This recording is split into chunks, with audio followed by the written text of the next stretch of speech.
Yo, yo, yo, yo, yo.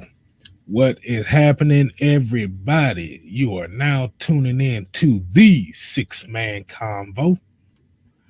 Let's go.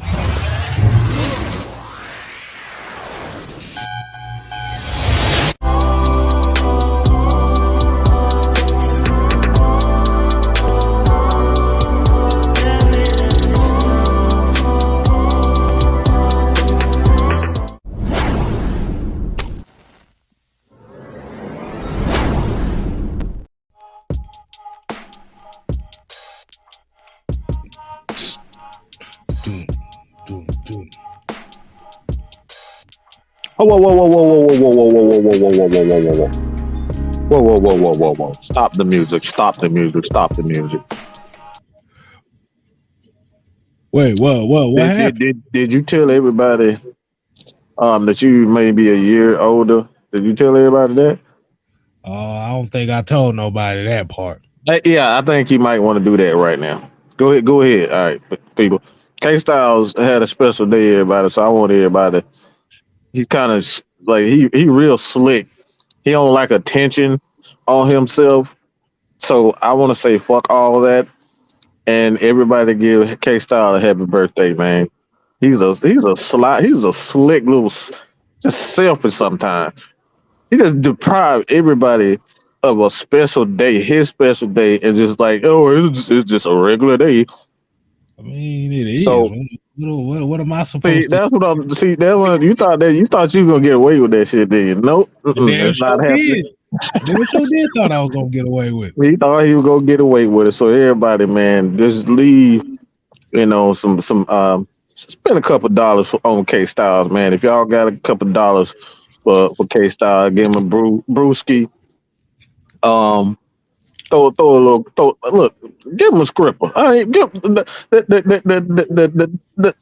I really sound like Chucky up and stuttering, but go ahead and we're trying to get the $40. All right, give him $40 so he can get it. Yeah, $40 holler. So yeah, the $40 holler is for tonight. So go ahead and get it at the K Styles.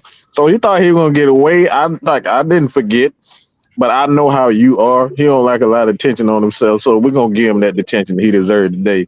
He's the sixth man. He's my brother, and I tell you, man, it's like he's the most important person over here, besides me, of course. I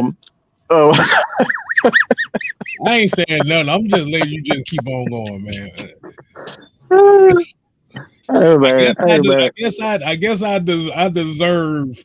You deserve that. You weren't gonna get away with that. You thought I would just forgot all about it. Nope, he was not gonna get away with it. You even got your birthday on your Facebook page, bro, because I sure don't been getting no notification. I knew he was gonna see. He don't like attention like that, so I kind of knew he was gonna do it. No, my birthday is not shown. It's not shown on Facebook. It's not shown. I told you I don't be on Facebook like that. Yep. This man here, boy, man, birthday today, and you act like you ain't. It was Sunday. Yeah. See, that's even worse. Like, so your birthday a couple days ago, and I don't even know. I wanted to do it on his show. That's why I was waiting for the perfect moment on his show. Ain't shit, bro. So I can't do that shit. It's bills time, bro. I can't do shit on that. That's why I don't never do anything. I got bills and shit. I mean, we know you got bills and shit, but hell, I could have sent you $40 to get your $40 home. I get all that, man. Like I said. Hey, so look, we're gonna start it off right. I always say it like this, man. I'm living the dream, man. I'm sitting here talking sports with my brothers, man. That's all I need. Sir. Right? That's all I need. I don't care about none of that superficial shit. Yep. So yeah, I had to set him up, y'all. So happy birthday to the sixth man. Hey, all right, now we can't continue. Yep, I know. All right. So, like I said, yeah, we got the mystery moment out the way. Let's go ahead and get the thing cracking. Like I said, man, as y'all already see, we got a special guest today on the show, and that's your boy LT. We ain't gonna call him sexual chocolate today. We're just gonna call him the world's strongest man. The Hall of Pain is with us today. What's going on, people? LT, I know what it's it been a do, little man? while. What it do? I know it's been a little while since y'all seen me, but life, goals, and things of that nature. But I also take usually the all season and time to kind of rest because we got less than a month before the preseason kickoff, and that means it's gonna be balls to the wall from the end of February. Oh yeah. It's gonna be I was gonna say a damn marathon going on around here as far as this Falcon season gonna be going. But hey, man, regime finally be able to do what they want to do. It's gonna be an exciting time to see what they can get out of this team. Oh yeah, I'm definitely looking forward to it. So outside of that, y'all want to just go ahead and get straight into what the conversation is tonight? Y'all might got some. Mike, you said there might be some news out there.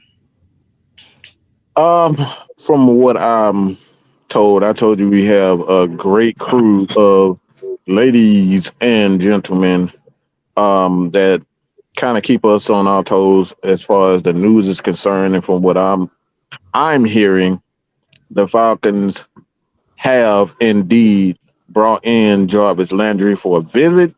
Some sources are confirming that he has signed, but as far as the Atlanta Falcons has stated, it's just a visit. So it's not confirmed yet that Jarvis has signed, but PFF, other sources are saying that Jarvis Landry is indeed an Atlanta Falcon. So just stay tuned for the confirmation, but the Falcons haven't confirmed it yet. So I'm not gonna put a stamp of approval on it yet. Well, that's an interesting signing due to the fact that one, he's an LSU guy. Two, he played for the Saints last year.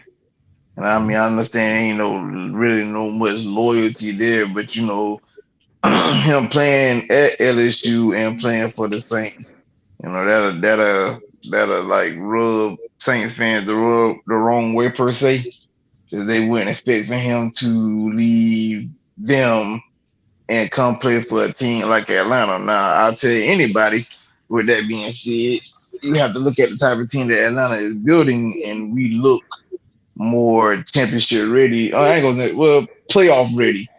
All you need to do is to get to the dance, and anything goes there. So we do look more playoff ready than any team in our division. So I can understand why they chose. Well, he may chose to come visit or choose to sign with the Falcons due to the fact that again we probably look like the most formidable team to make the postseason out of our division.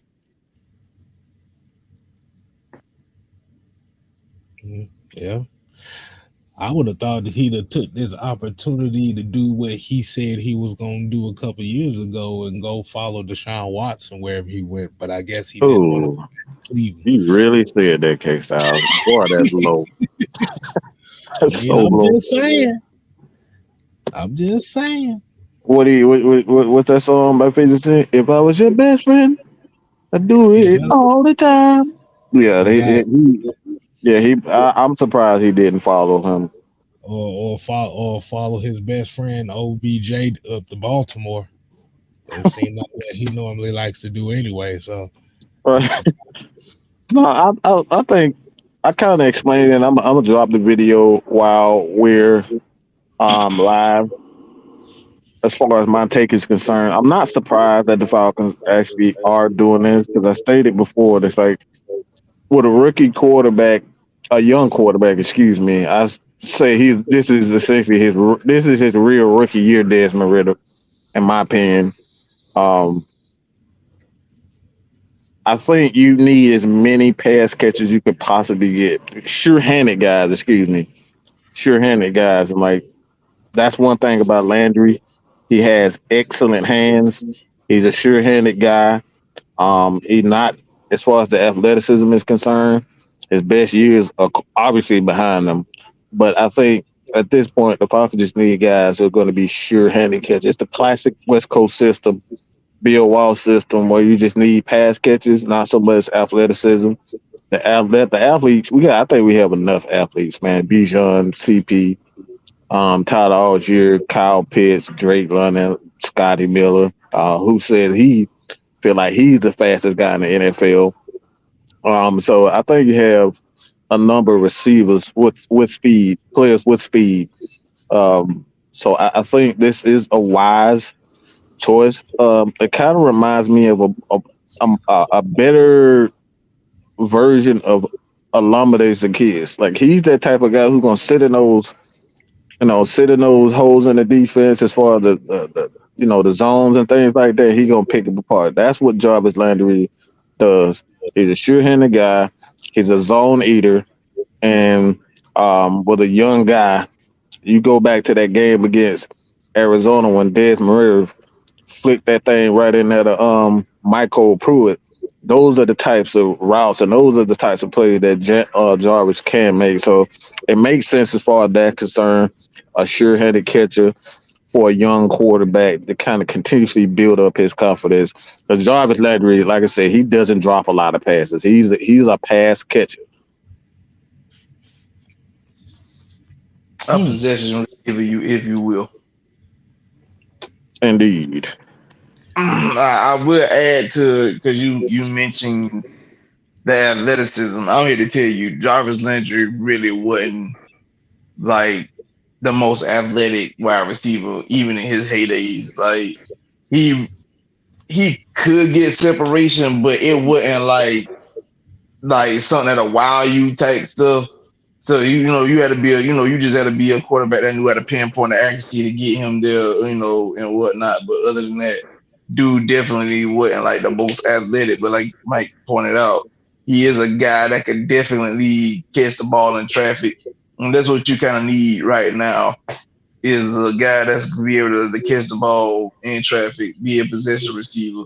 Unless they need you to be out here trying to get big plays, you trying to catch a deep ball deep downfield for 30 yards and try to run into the end zone. Listen, you keep the drive alive, that's all I need.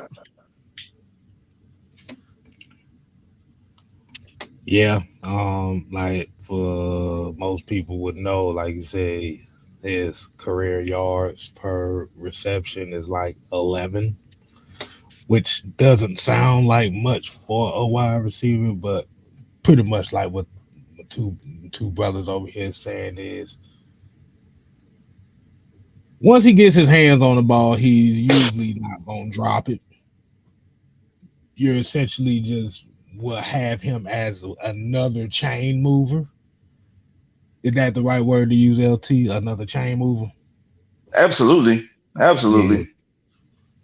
And what does that and if I'll make sure y'all did y'all homework. If y'all watched the Cooler Talk episode last night, what is the main thing that Mike said as far as one of the elements that helps build a complete offense is being able to move the chains on third down.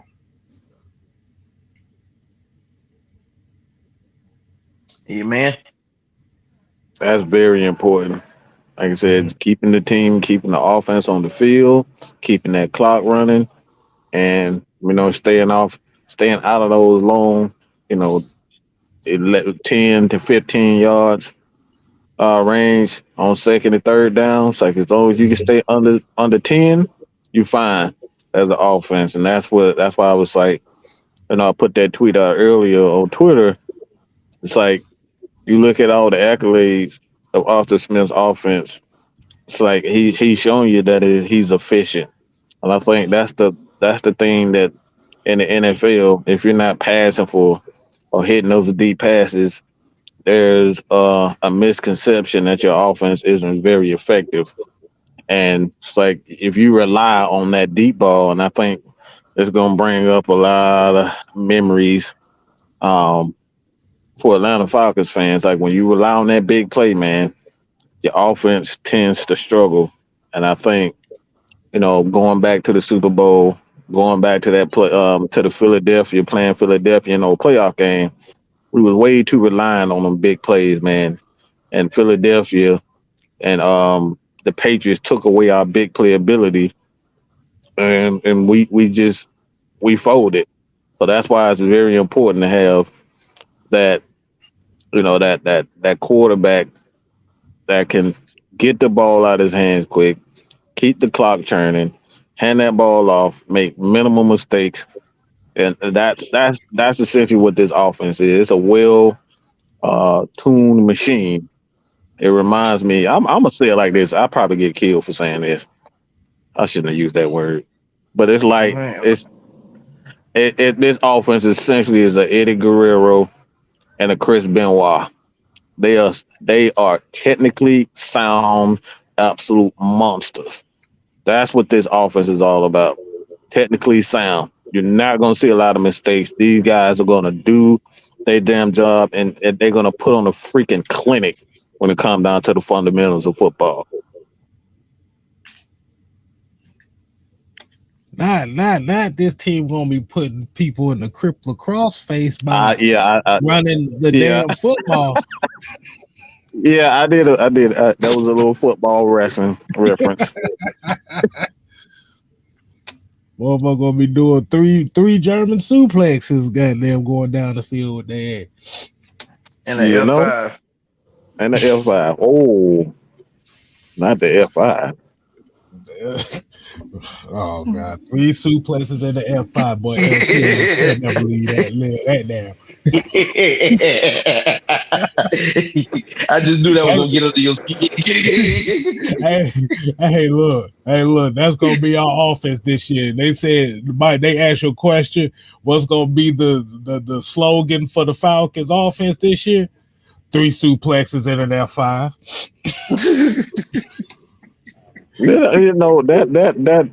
That has a weird ring to it. I like it though. It means we're gonna run the ball 3 times and we're gonna kill you. We're gonna kill you with the play action. F5. But let's get some of these comments. William Amy here said, we don't need no diva wide receivers, we just need big body catch after yards receivers. Georgia Texas boy here said we should win on crossing routes and one-on-one matchups. And shout out to Jew Talk Sports, said happy 4th of July to everybody. Mike kind of threw me off at the beginning, so he didn't get a chance to do the roll call. So like I said, we just appreciate everybody tuning in as always. And Andrew G here said K-Styles and Mad Mike don't get no time off.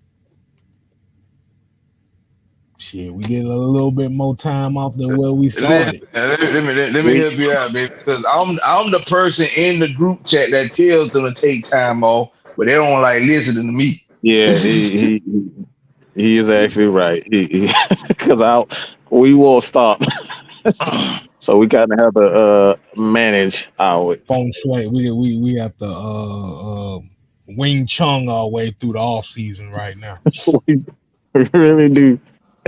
Cause I be trying to explain to these folks, bro, take some time, get you some rest. Cause don't get wrong, y'all ain't going nowhere. I don't believe it. Y'all like it. Y'all love us too much. Is it the fact that when you got a chance to get a break in the off season, take one. Because we all know, man, when preseason get here, man, we putting out content like no other. Ooh. So, and that mindful, like I said, that's from August all the way to February. And hey, it really ain't got too much time off because free agency in March. And right after free agency, a month later, it's the draft. So you like, come on, bro. You gotta get some time in when you can. Right. And JD is here said I guess he said he's waiting on the possibility of the Falcons signing Corey Davis. He said besides that, he don't care about no other wide receiver getting looked at. I'm not sure about Corey Davis, but the way the Falcons are moving right now, It's like I keep telling people, man. I'm not saying Super Bowl, because obviously Super Bowl it takes a little bit of luck, but I think we can make it to the NFC Championship with this current team, with regards to staying relatively healthy. But we have the makings of making a deep playoff run with the improvement of the defense, but the way our offense is constructed, man, it's like you can run the ball, you give yourself a chance in October. Right. But let's go ahead and get into the meat and potatoes of tonight's show. Like I said, if y'all didn't get a chance to watch the Cooler Talk Monday show last night, we kind of dove into this a little bit, and we actually got this idea from the live that Blackberry put out yesterday. That's Blackberry without the C. And I thought, since we're gonna do it on this channel, we're gonna go ahead and chime in on here. And I'm glad LT's with us because I'm gonna let him run point on this one. So the conversation of tonight is the Arthur Smith and Desmond narrative, as far as both of them being overrated. I kind of find it to be a very hypocritical statement, but um, I want to go ahead and get your thoughts on how you feel about these narratives putting out on them as of right now, and do you think they're justified? Lord, Jesus. All right. So the narrative that Arthur Smith and Desmond Ritter is overrated. People, I want folks to understand, share with your loved ones, share with your friends, do what you need to do. But please let these folks know it's with the way the Falcons was constructed the last two seasons. Okay, you traded away one of your biggest playmakers in 2021 season. All right, so that leaves Matt with the offense at a time. You think, well, Julio is going, well, we still got Calvin Ridley. We gonna make it do what it do with that. But then halfway through the season, he decides to take and I'm doing my little quotation fingers, mental health break. And everybody was on our necks about it when this came about and whatnot. Mindful, like I said, we already dealing with cap situations. Our defense isn't up to par or anything of that nature. We won 7 games with everything that took place. Like I said, the roster was very limited in 2021. 2022 came about. There's some limitations, but they made it do. They found the right people to fit the descriptions of what they're trying to do. So we still won 7 games, but it was a little bit better. The fact that you saw major improvement with the fact that in 2020 we lost games by blowouts and whatnot, and we still had that little inkling of the previous regime on us, where when we were losing games, people just kind of gave up throughout the game. Well, last season was different because we only lost 1 game by more than 1 score. Every game we played last year, except for one, came down. There was basically like a 1 score game, except for we're really 2, which was Cincy and I think what other team was the 49ers. Now, when me saying that, the Cincy game we lost, but let's be real here. They caught us at the worst at the worst opportune time for us. We was literally missing our whole secondary. And when you got practice squad guys starting against arguably the best wide receiver core in the league, along with a top 5 quarterback in the league, it's going to be hard to overcome that. Like, you got Jamar Chase, T. Higgins, and Tyler Boyd going against Neil Armstrong. I think it's Cornell. I think it was Cornell Armstrong, but I'm just gonna call him Neil Armstrong. and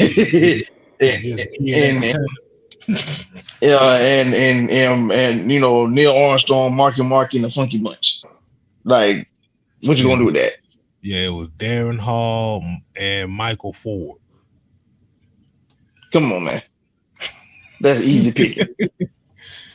Let's just call it what it is. That's what Shaq say. That's barbecue chicken. And they did that in the first half. They did that. It was barbecue chicken. It wasn't. Hey, that's that tender barbecue chicken. It ain't just barbecue. It's a tender. Listen,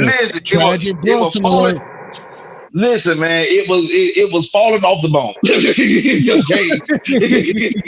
Okay, like what you expect. So like that's the thing.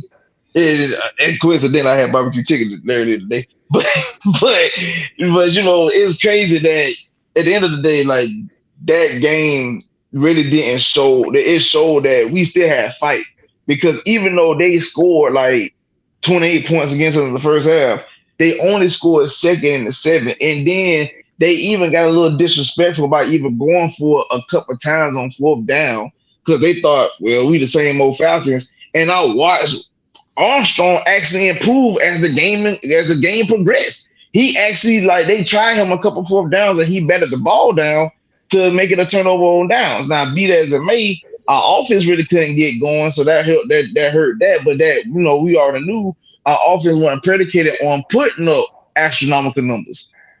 So if our defense give up X amount of points, it wasn't no way we gonna come back for that.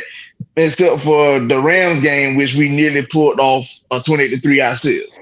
So, with everything that has taken place, Arthur Smith has definitely showed he is the coach for the job. Him and Terry Fontenot has shown that those guys are in sync with one another. They have one common goal, and it's to build this team up the way they want it to be built, so it can contend for years to come for championships. And I love the way that they're doing things, and they have been doing things, because you can see what the attitude has changed on the team. Where when we used to have the slogan, it's a brotherhood and this, that, and third. But you know, these guys, you know, when it came down to it, they weren't really displaying it. But we watched last year in training camp, where I tell people all the time, when you know it's a real brotherhood, brothers fight. I said, me and these guys, we don't always agree on everything. Me and Mike argue all the damn time, whether y'all believe it or not. Like me and this man stay into it. So like, but at the end of the day, like when it boils down to it, like that's what it's about. You know, when you trying to achieve a common goal, you're gonna have disagreements along the way. But like I said, when we started seeing our guys fighting at training camp, that's a brotherhood. You know what I'm saying? When you see people yoking each other up that play for the same team, that's a brotherhood. When the coaching staff got to cut practice because y'all getting into it that much, that's a brotherhood, because y'all all fighting for the same goal. You're trying to win a championship. Now, as far as Desmond Ridder goes, the man, I don't see where people feel like he's overrated or anything of that nature. If anybody paid attention to college football, for years, you know Cincinnati had a college football team. You can't pay attention to Cincinnati because it's Cincinnati. You might see them in the NCAA tournament, and 9 times out of 10, hell, they was getting out the first weekend. So it really didn't matter. But he put the football program on the map with the way he played. The man rarely lost and played against two formidable, probably the closest thing to an NFL outfit of a defense in both Alabama and Georgia. He nearly beat Georgia. And people might be like, well, he ain't played that with Alabama. Well, if you watch that game back, he did, but who was he throwing to? His receiving core didn't do him no favors. And majority of the people that played for them when they played against Georgia in that bowl game, they all either graduated or went on and you know, done moved on with life, you know, because they no longer were eligible to play college ball. So you don't have the defense to compete. So he's doing the best he can. Now, when he came into the league, yeah, Mariota was a starter. But me personally, we've been, in the words of, I can say that we've been spoiled by seeing quarterbacks coming in the league, rookie season, winning, things of that nature. Matt was an anomaly. And I tell people that all the time. Matt was an anomaly. Like, he's one of the ones that came in and immediately had immediate success. You know what I'm saying? And for the most part, kind of sustain his success early on in his career. You know, we were running the ball well, we got the right people and whatnot, but we just didn't sustain it, especially when it came to building the defense. Like with Joe Flacco. Joe Flacco wasn't the type of guy, he wasn't a Matt Ryan guy, but the Ravens did keep a running game and a defense intact for him to just, you know, the first 5 years of his career, he was able to get a championship. But with Desmond, I didn't want him starting because we got to go back to having guys learn on the sideline before you throw them to the wolves. We've been so used to seeing, you know, if you got drafted, make him a starter. If you're a first round pick, make him a starter. That's the wrong way to go. Like I remember when Carson Palmer was like a number one overall pick and he didn't play none his rookie season. Vic wouldn't have played none even when he got drafted by the Falcons, but Chris Chandler got hurt, so that's why he got plugged in. So with Ridder, when he finally got the opportunity to start against the Saints, it was sluggish. I'm not gonna lie. I mean, I guess the play calls weren't really the right play calls to get him started, but it was also taking that pressure off the Saints defense because they knew we were going to run the football. But the problem was, if you take deep shots, okay, it'll take a couple of them guys out the box, so you could be able to get your running game started. And then as the game progressed, he was getting better, but then ultimately the fumble with Drake London happened. We lost that game. We go against the Baltimore Ravens, who's a damn good defensive team, and he performed quite well. It's just the fact that we had some mistakes, none on his end, where we still couldn't overcome them, and we lost that game. And be that it didn't help that we had a hold opinion against us that was just phantom as hell. So you had that situation going. We played against the Cardinals. His first comeback win in his NFL career was against them and got his first NFL win. And then ultimately, you did something that no QB in Falcon history could do, including the great Matt Ryan, in beating Brady. Now, y'all can sit here and say, well, Brady ain't played the whole game. He ain't do. If you watch the game back, Brady wasn't doing much. He really was. He was digging and dunking like he did pretty much most of his career. And he had like 80-something yards in the first half. But we ended up getting him pulled because Grady Jarrett didn't injured him, so they put him out the game because they had a playoff game to play for. And then ultimately, he got his first 2 NFL touchdowns against majority of the starters or guys that play significant time for that defense, and we won that game. So Ridder has showed improvement and showed that he's not afraid of the moment. You just have to give him the right team, put the team around him for him to be successful. Well, that's what they spent the whole offseason doing by putting the team around him for him to be successful. You got the right. You getting Kyle Pitts back, who didn't play with him at all last year because he already had a guy injured. Him and Drake London already have like chemistry. Michael Pruitt and him have chemistry. You still got Cordell Patterson. You still got Tyler Algier. You draft a Bijan Robinson. I mean, you trade for a Jonnu Smith, who Arthur Smith know how to utilize him in the best of his abilities. I mean, you hear that we recently been talking to Jarvis Landry, so if you bring him in, that's another person that can help with him and being a possession receiver. You bring in a big play guy like Scotty Miller, so he can help with him. So you can't necessarily say he's underrated because trust me, I've been seeing the tweets that people saying, well, we lose, we could get a high draft pick. We could draft our franchise quarterback. What makes you think those guys next year coming out are surefire guys that can take you to the promised land? You don't know that. I said, but what you should be trying to do is to support the guy that you have right now, because quite frankly, you might have something under your in your hands, but you ain't showing appreciation of it enough. You have to give the man an opportunity instead of just writing off the season, because quite frankly, I ain't gonna lie to y'all. I feel like the first month might be a little sluggish because we got to get the chemistry down because most of it is a new team.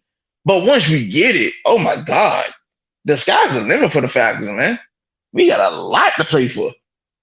And I really feel like Desmond Ridder is the guy to do that. To be thrown into the wolves, like this man, first NFL start came against the Saints, an arch rival in their dome, with a division and playoff berth on the line. And he technically didn't lose the game. On the 4th and 5 with the season on the line, he hit our receiver for a first down. He just fumbled. If he don't fumble, we possibly score and win that game. So you have to give the man an opportunity. You have to take the small things and the small intangibles and whatnot. You can't just think everybody gonna go out there and throw for 300, 400, 500 yards. Those days are gone. You saw that last year. You didn't see people like Patrick Mahomes go out there and have 600-yard passing games and 6 touchdowns, stuff like that. It was some games Mahomes passed barely over 200 yards. So like that lets you know, like, exactly. So you have to understand, like, the era of quarterbacks that we saw where guys were just walking through the door and having astronomical numbers and stuff like that. Those days are gone, man. Like, we got Brady out the damn door, thank God. We can start playing football again. We ain't getting roughing the passer penalties because, you know, you blew in his ear too hard. You know what I'm saying? Like, that's the type of stuff that we going back to, man. So you got to give Ridder an opportunity. And the man has been working his butt off this offseason. He's trying to get better. He's trying to improve his game. He's trying to show the world that he is a guy to be reckoned with. And I know that man got a chip on the shoulder. You got folks out here that call themselves analysts, even though when they played in the NFL, they were sorry as hell. But you got guys out here that say he's like he's the 39th best QB in the league. And I'm sitting here trying to figure out how, when you only got 32 starters. So you telling me this man, you telling me it's several backups better than this man? In what world, cousin? Crack, baby, crack, baby. I mean, that's what I'm saying. Like, it's pure cocaine, like Yo Gotti said, and what I used to serve. So I mean, just saying, that's what it is. It's just pure cocaine. I mean, y'all got to stop it. Give the man an opportunity. The fact that you're saying that these guys are overrated, you're clearly not seeing what's going on. You're looking at the wow factor. Wow factor is gone. You know why the wow factor is gone? Because ESPN just doggone fired 20 people. Ooh, Jesus, talk to him. With the wow factor.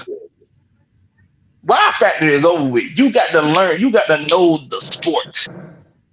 Tired of y'all. I've heard over the years when people come out and say, man, I remember the days we had Vic, man. We were doing it. We weren't doing nothing. You know how many Sundays I used to look at Monday mornings before I had to go to school? When they come in, I'm watching ESPN for the highlights before I get ready to go to school, and you seeing here coming in number 3 in the top in the ESPN top 10. Michael Vick scrambles, avoids defenders, run down the sideline for 30 yards. Falcons lose 28-17. What am I doing that? What am I doing that? We lost. I don't care about him having the number 1 spot in the ESPN top 10. My Mondays is made when the Falcons did their job on Sunday. That's it. That's all I care about. We ain't got to have one of probably the most boringest games we saw last season was us beating on the doggone the 49ers. It wasn't really much no highlight plays. It wasn't no wild factors going on in that game. We just went out there, played smash mouth football, and got a dub. I didn't care. We won. That's all that matters. But then, like you said, you see the key is that's kind of like essentially the essence of what football is about. Like you said, and Miss Pam here said, like here, that ESPN did a whole clearance, had a clearance sale of all narrative based folks. They done got rid of all of them. Ladies and gentlemen, this is exactly why man might have so many great ideas, because of the crew that we have in the back.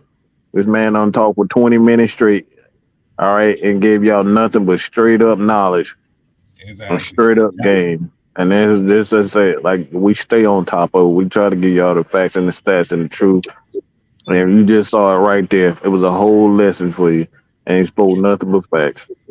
And make sure y'all put some fire in the chat for your boy LT, because that was a clinic he just put on right here. Put some fire in the chat. I appreciate it, man.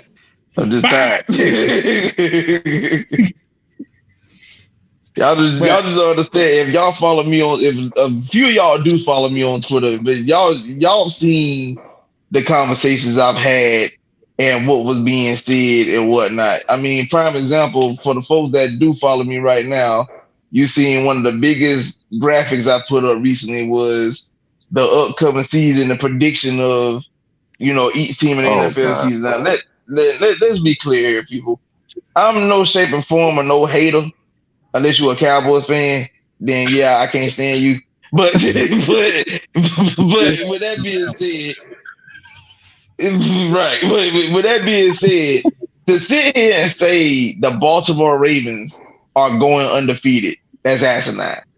For you to say that whoa, the whoa, wait, the Kansas hold on, City, wait a goddamn minute, Rondell. Wait, whoa.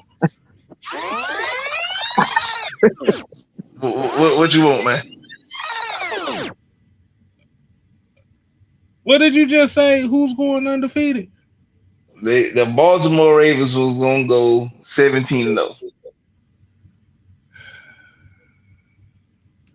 Yeah. You had them. You have them going 7.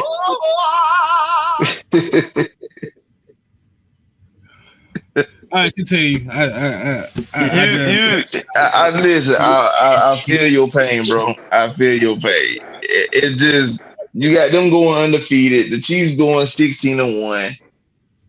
Now the Eagles going like 13-5 or something like that. That's foreseeable. I can see that, but the other two I didn't see them winning that many games like that. Then you turn around and then y'all come back with the same narrative you said about the Falcons last year, and you bring the narrative back this year. Oh, they're gonna go with 2-15. Y'all got to stop. 2-15? You think we're gonna go 2-15 with the roster that we got now? When we didn't even go 2-15 with the shit that we were putting on the field the last 2 years? Come on, Marcus son. Mariota at our quarterback. You think we gonna lose 15 games with this The man roster won. with a better roster? The Like, man come won on. 4 games by himself. He won Yeah, 5 games. yeah. So let me ask this question. And I think you've already answered it, but I just want to put it away. And I'm gonna say with Mike, I'm gonna let Mike run point on this question.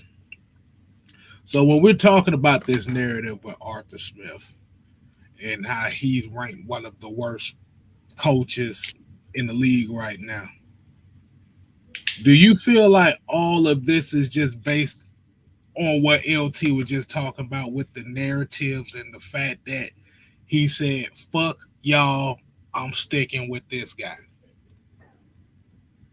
Oh, absolutely. Anytime you have a coach that does things their way, they're very unpopular. You look at Tony Dungy when he started with the Bucks. Everybody hated his cover two defense. And now damn near everybody in the universe using cover two defense. With a fast front line. You got our copycat ass head coach and Dan Quinn who went to that light ass front too because of Tony Dungy. All right, don't let nobody tell you anything different. He copied Tony Dungy's style and he tried to make it his own. All right, that's the true meaning behind that cover three bullshit. Um, Two, you look at um Bill Belichick, the greatest of all time. You look at his whole game plan. He's nothing but a Bill Parcells ripoff.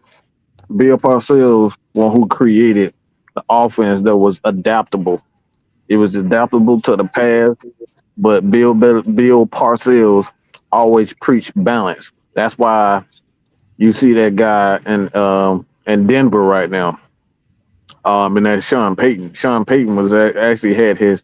He wasn't fired as offensive coordinator by name, but he was fired as the play caller.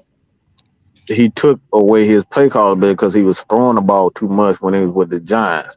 They took it away. He took it away from him.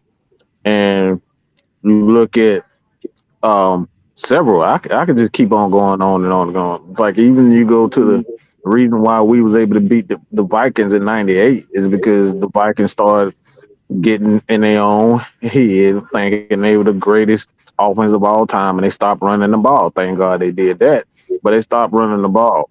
So you look at Arthur Smith.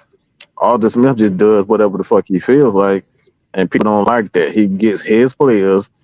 When we see that, see, this is why I'm just getting so pissed off even thinking about it now, because we see it year after year with Bill Belichick. Who the hell is that offensive line? I don't even know what the fuck college he went to. He went to like some damn great Cole Strange. Strange. Like who the fuck is Cole Strange? Nobody ripped him apart for doing it. Chattanooga. What was it like? Chattanooga University or something like that. Mm-hmm. And nobody ripped him apart because he got an offensive line from Chattanooga. Like, come on, bro. But y'all wanna sit up here and say he's the worst coach because he drafted Bijan, he drafted Desmond Ridder. It's like he's the worst coach. When we seeing some of the top coaches in the league make mistakes. They make mistakes all the time when it comes down to their first round picks. But like I said, it has everything to do because Arthur doesn't abide by anybody's rule. He does it his way, and he's going to continue doing it his way. And that's what one of the lessons that Tony Dungy told him when he got him. Do it your way. Don't worry about the haters. Keep doing it your way. And the fact that you pointed out that he's doing it his way, and like you said, it's the unpopular thing. When we all was going through the phase earlier this year with the possibility of signing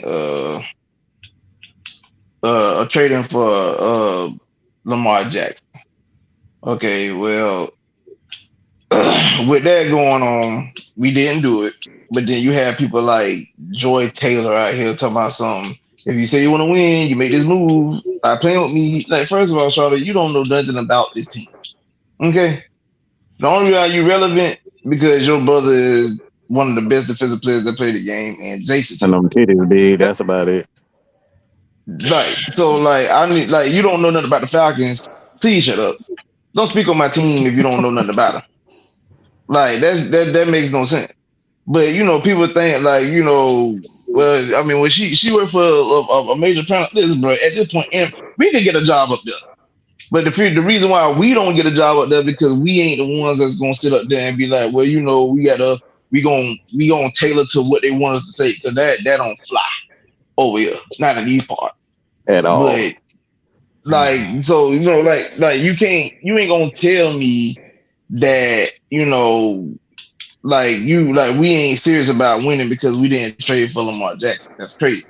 Because why would I trade for a guy that the team that's got him, they not even trying to pay him like they were supposed to. Any other time, folks be trying to throw the bag at they guy. They weren't trying to throw no bag. It took them up the dang in the summertime before they finally actually signed him in. So obviously, it's something about him that folk y'all not catching is why they wouldn't worry about signing him. But here you is telling the world the Falcons ain't serious about getting him. Are you kidding me? Man, try to go somewhere. Please. We got a $2 super chat from Lee85. $2 said this is our year and he's booking it. But yeah, man, it's the going off of that. It like you said, it's almost like Arthur Smith is paying for the sins of the previous regime. Because, like I said, you had the Julio Joneses, you had the Matt Ryans, you had the Debos, who was up there as far as being one of the top linebackers. Like I said, you had some semblance of notable guys. And it's the fact that he's not looking for noticeable guys, but he's looking for intangible guys on his team. This is what I'm thinking. This is what pissing a lot of people off, and this is what's throwing that narrative out there. Now, before I finish that up, let me get Ricondo with the $4.99 super chat. Y'all make sure y'all go ahead. Make sure y'all go Check out ahead. his stuff too. Check out his stuff. He just dropped Make some sure you give a on subscribe. Michael Walker. No, that's one of the proteges right there. So y'all make sure y'all Yes, show sir. him some love. He said same people that was raving about this team when they thought they would get Lamar. Now we suck. Get the fuck out of here. And see, that's why we won't be on ESPN, because instead of saying GTFOH, we say get the fuck up out of here. Yeah, they let me curse. I think if they let us curse, I think we'll have. I know for a fact that we'll make ESPN $1 billion in the first year if they let us curse. If they let us do it that Listen, way, I know this crew can make $1 billion for them. listen, they'll go back to being what their Monica has always been for years, the number one worldwide leader in sports. Yeah, you'll go back to being Oh that yeah, again. You'll go back to being I that again. promise you, we'll make you $1 billion. Just let us do Give our us thing. We'll make you $1 billion. What you said? right. Give us some money. We be the ECW branch of the damn network.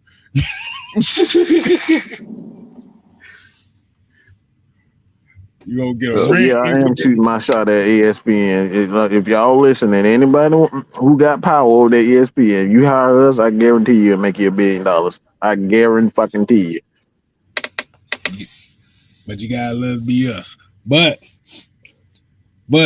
as far as I was saying with, and I think a lot when we're getting about this Desmond Ridder thing, and the reason why I say it's so hypocritical is because while they're shitting on Ridder for lack of a better games that he played, now, but you're bringing up guys like a Bryce Young or CJ Stroud or Anthony Richardson, and they haven't played a down in this league yet. But you got, like I said, by standards, Ridder still has something to prove, but he's at least been in this league and played. He didn't play in no bullshit game. He played in critical games within the season. So there's a piece of adversity that he's already had to deal with. Not only just the adversity of those playoff games or the playoff implication games, but you also have the adversity of, him not being the flavor of the month, as is that kind of like the right thing to say? Yeah. With him being in a town that has a percentage of fan base that looks at him as he looks like the clone of the previous quarterback, which they didn't want here in the first place. So he's going through all that. Then you have a sports media here in Atlanta that's shitting on him because he's not, quote unquote, either Justin Fields or Lamar Jackson and stuff like that. So my thing is what they don't realize that they're doing with him is, as much as we could talk about, oh, he hasn't shown nothing, you've pretty much taken the pressure off of him because you've already told him that he's not going to amount to nothing. So just by that expectation, it's down here. So now he has more room to grow. So in a way, it almost seems like a Jedi mind trick. Mm-hmm. Oh yeah. There's no expectations, so it's like he can literally sneak into a party, nobody notice him, blow up the whole building, and then people like, oh, who is that? What happened? I don't know what happened. Well, he was right in your face. Y'all didn't pay him no attention. Right. And it just comes down to that point where if you were willing to give a rookie a chance, you give this guy a chance. A rookie we haven't seen. Exactly. It's like that's one way you have to establish a culture, especially with this team and how they running it. Like I said, it's one thing if Ridder had the Nathan Peterman start, if most football fans don't remember the Nathan Peterman start. Oh, Lord. He threw 5 interceptions in the first half in his first start. Now, if he had one of those games, you may have a point.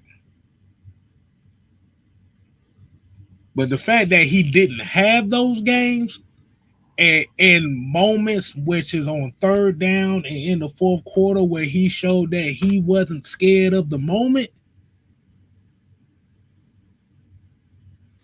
that's why they're gonna get that's why they give him a chance. And Arthur Smith is just basically one of the coaches, like, man, I mean, he already called Jerome Boger a bitch. I mean, what more can you ask for?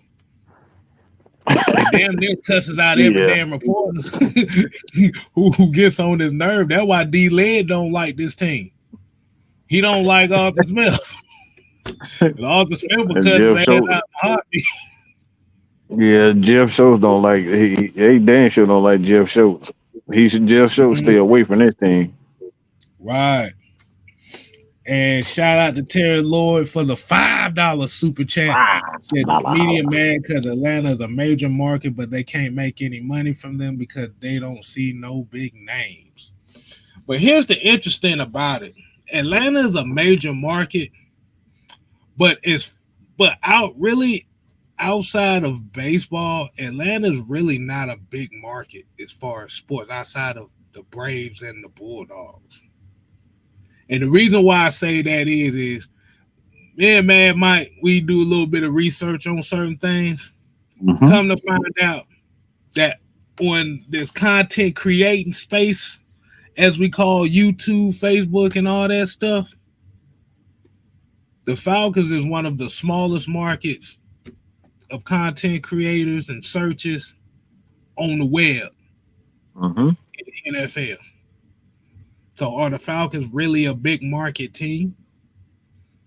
Or they just so happen to be in a popular city that most folks don't really give a fuck about professional football?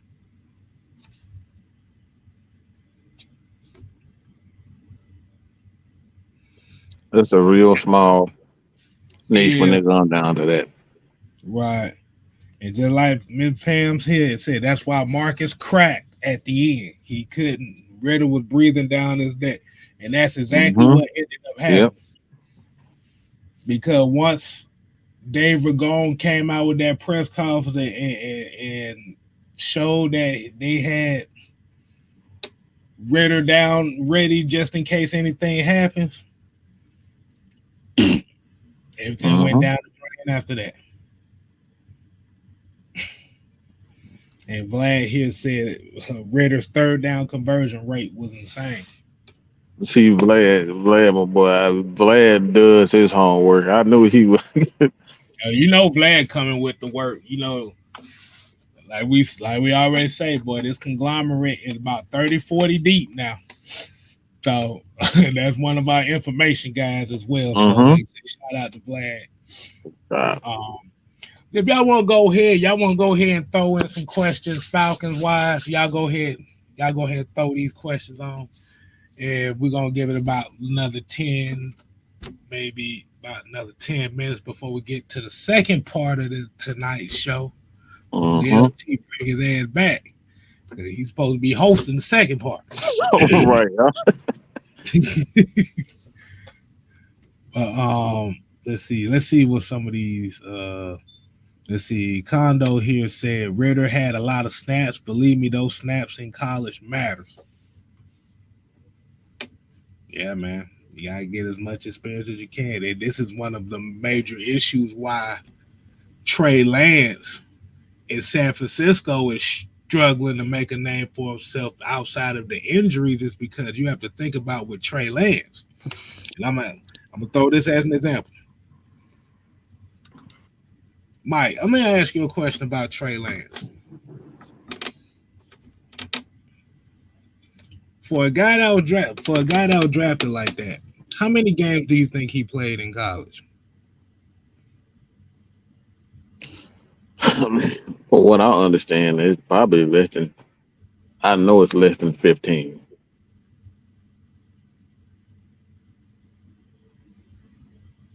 Yeah, right there. Played 10 games. Wow. Wow. Yeah. Ooh. But the reason why I'm saying that too is because, like I said, physical gifts is one thing, but once you get a point in time when you're like, this goes with all professional sports, your physical gifts gets you in there, your preparation keeps you in there. Mm. Let me say that again.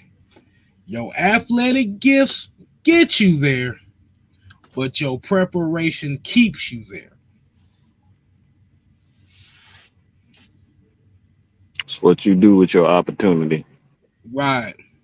And when you have a young guy like that, this is one of the main reasons why we always say it's like you don't always have to rush somebody out there, because at the end of the day, if that's a long term plan, you have to nurture that plan. You could say, well, they should have put him here after week 8 with Mariota and stuff like that. You could put him in at week 8, but was he going to be mentally and physically ready at week 8? This is one of the major reasons why Desmond Ridder is getting kind of like the flat, is because Arthur Smith didn't pull that trigger after that Cincinnati game, as one of the viewers normally would say. He didn't pull the trigger earlier. That actually Wolf said that too. Is why didn't he go in early? It don't always work like that. You got guys, like I said, the old school way, and a lot of people forgot that the old school way used to be majority of your first year quarterbacks at most maybe play 2 games in their rookie year. Mm-hmm. Now you had outliers like Peyton Manning, Joe Flacco, Matt Ryan. That's just within the last 20 years. Cam Newton, like a lot of these guys now are starting to come out and play their rookie years, but they normally don't flourish or hit that point where they become the shit until about year 3. Midway year 2, year 3 is really where you figure out what type of quarterback you do have.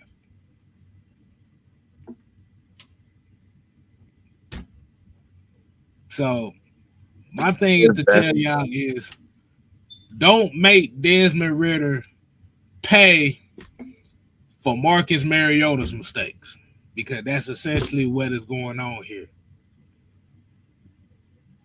Mm-hmm. Don't let this man pay for the simple fact that he doesn't bring that Michael Vick experience down here.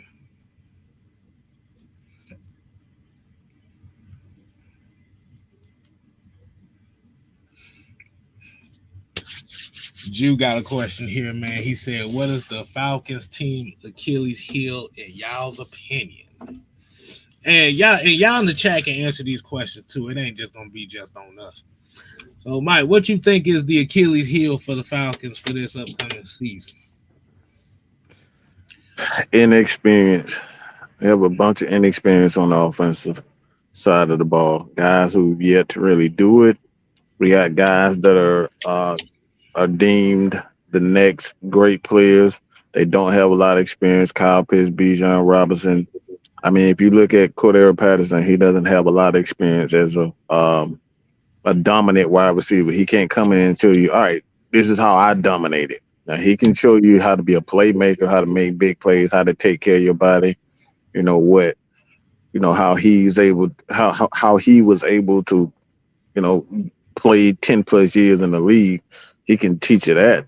But as far as the dominating, he doesn't have that. So it's like I think it's the inexperience offensively, in youth.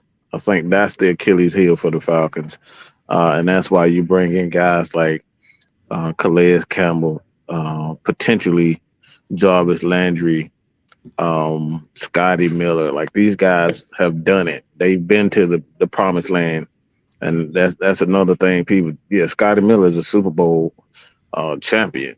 You know what I'm saying? So it's like you said, he knows what success is. These guys know what success is, and I think the inexperience with the Falcons is the only because like if you look at how the Falcons run the offense. I mean, all we really need to be successful is just pass catches that could get first downs and just to stay healthy because we're gonna run the ball. You got three quality running backs and CP, Bijan, and Tyler Algier and that offensive line. A lot of people won't give us a lot of credit, but we got Bergeron. You have Matt Hennessy that can play that guard position and center position. You got the kid, the young Gwen. I forget his name for Carolina. Not yeah, Javon South Gray. Carolina. Yeah, but like he's another one of those guys that have a huge eye on as far as him developing well at that center position, center guard position.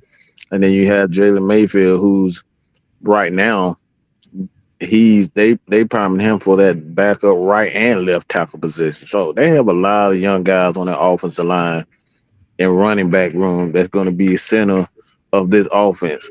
So it's like as long as we have that, the experience is these guys are going to continue to get better as wide receivers, and the passing game is going to improve. It's going to improve. We saw it improve in the last 4 games. It improved. It was much more efficient. It made plays in the passing game. Desmond Ridder made plays in the passing game. We saw it. And like I said, it's just all about experience. And it's very interesting that they say about that Tampa game where they said it's only because they played their backups. If I remember correctly, they had at least five, six starters out there all the way Yeah, on until defense. the Yeah, so fourth that's not quarter. true at all. That's a lie. So when you hear that, that's not true. They literally had five, six starters out there throughout the first 3.5 quarters. Hmm. Y'all can go back and look at it for your damn self. Condo here said chemistry. Once they get chemistry, they will be dangerous. Dangerous. That was a bad Wycliffe John damn impression. Hell no. D. Coleman here said Achilles heel is the coverage over the middle, specifically the linebackers. Vlad says we got a lot of guys who never played together. How quick they can mesh is what I'm looking at. And Driller Man said, "Do you think our linebackers will be a liability?" It's all going to depend on. It's all going to depend on their defensive line. Like you said, if they're able to get that pressure up the middle, um, that can protect your linebackers to be susceptible to that coverage. Because as we already know, with Troy Anderson and Caden Ellis, these are some attacking linebackers. They want to attack the line of scrimmage like a mud, but they're athletic enough to where they can be serviceable in coverage. But like I said, why you bring in a guy like a Calais Campbell, why you bring in a guy like Yamada, why you draft a guy like Zach Harrison, and why you got Timothy Horn and you got Hmm. Eddie Goldman coming back. Like I said, these guys essentially are going to be responsible for protecting those linebackers in coverage because if you're able to get that pressure, that quick pressure, and you got guys like Calais Campbell, like Zach Harrison, who are like pass knockdown specialists. Hmm. Okay, this is a quote unquote category that most folks don't talk about with a couple of Yeah. these guys. They are pass knockdown specialists, which means for those that may not know what that means is if they can't get to the quarterback And this is what most defensive linemen do. If they can't get to the quarterback, coach always tell you, if you can't get to the quarterback, put your damn hands up. Hands up. Yep.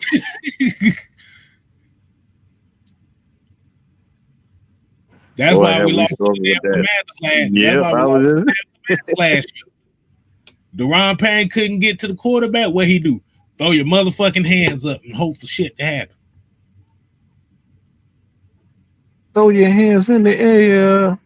You wave them like you just don't care. We're gonna knock a football down. So we've lost plenty of games the last few years based on defensive linemen knocking passes out the air.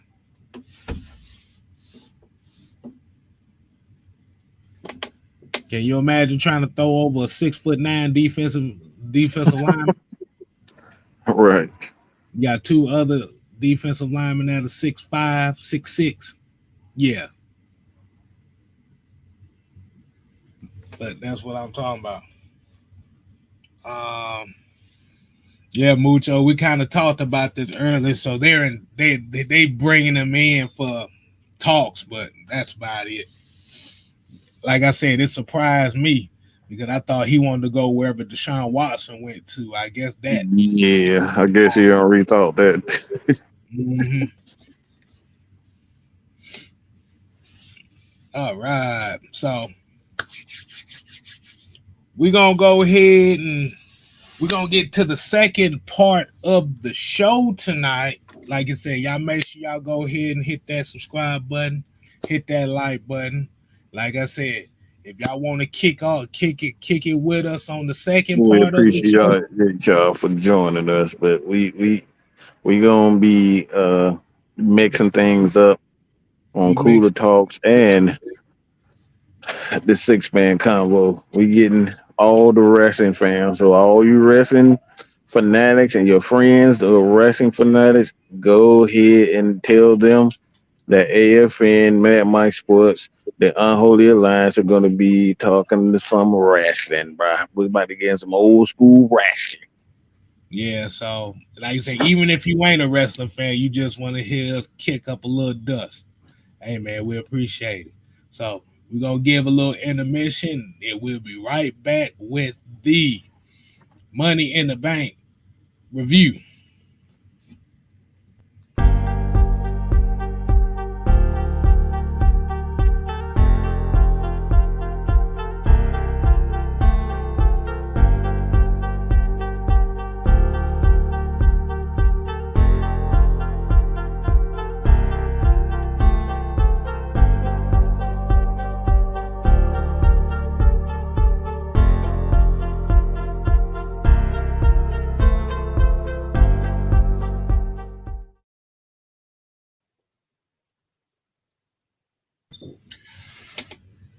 What's going on? What's going on, man? Hey, had to take a little piss break right there as well. We definitely wanted to go ahead and give y'all a little special Money in the Bank wrestling review. Like I said, if you still sticking around with us after the Falcon talk, we definitely appreciate you. Like I said, even though you may not be a wrestling fan, we're looking to expand a little bit more on some different stuff now. So do not be surprised you start hearing a lot of this. But the guy that's going to be hosting this segment of the show. Oh, yeah, let me make sure to introduce y'all. We got the OG Truth Hurts in the building as well as LT. All right, Yeah, LT. he liked me today. He liked me this week, y'all. Exactly. LT, what you got? Go ahead. Floor's yours. All right, people. So this past Saturday, we had the Money in the Bank pay-per-view with WWE. It was a fairly decent pay-per-view. We starting off with the match. They opened up the show with the male Money in the Bank match between Damian Priest. I forgot the guy name, but he's one of the guys from the Brawling Brutes. Ricochet, Shinsuke Nakamura, Who else was in that match? Goodness gracious, I got to Santos, remember real quick. Santos Yeah, Escobar. yeah, he was Yeah, in that that's match. Escobar. And I think it was one more person. LA Knight. LA Knight. Oh, don't forget So, Logan Paul. And Logan Paul. oh God, do we got to count him? I mean, yeah, I get it. Like, so, I get it. He is like, forgettable. yeah, good lord.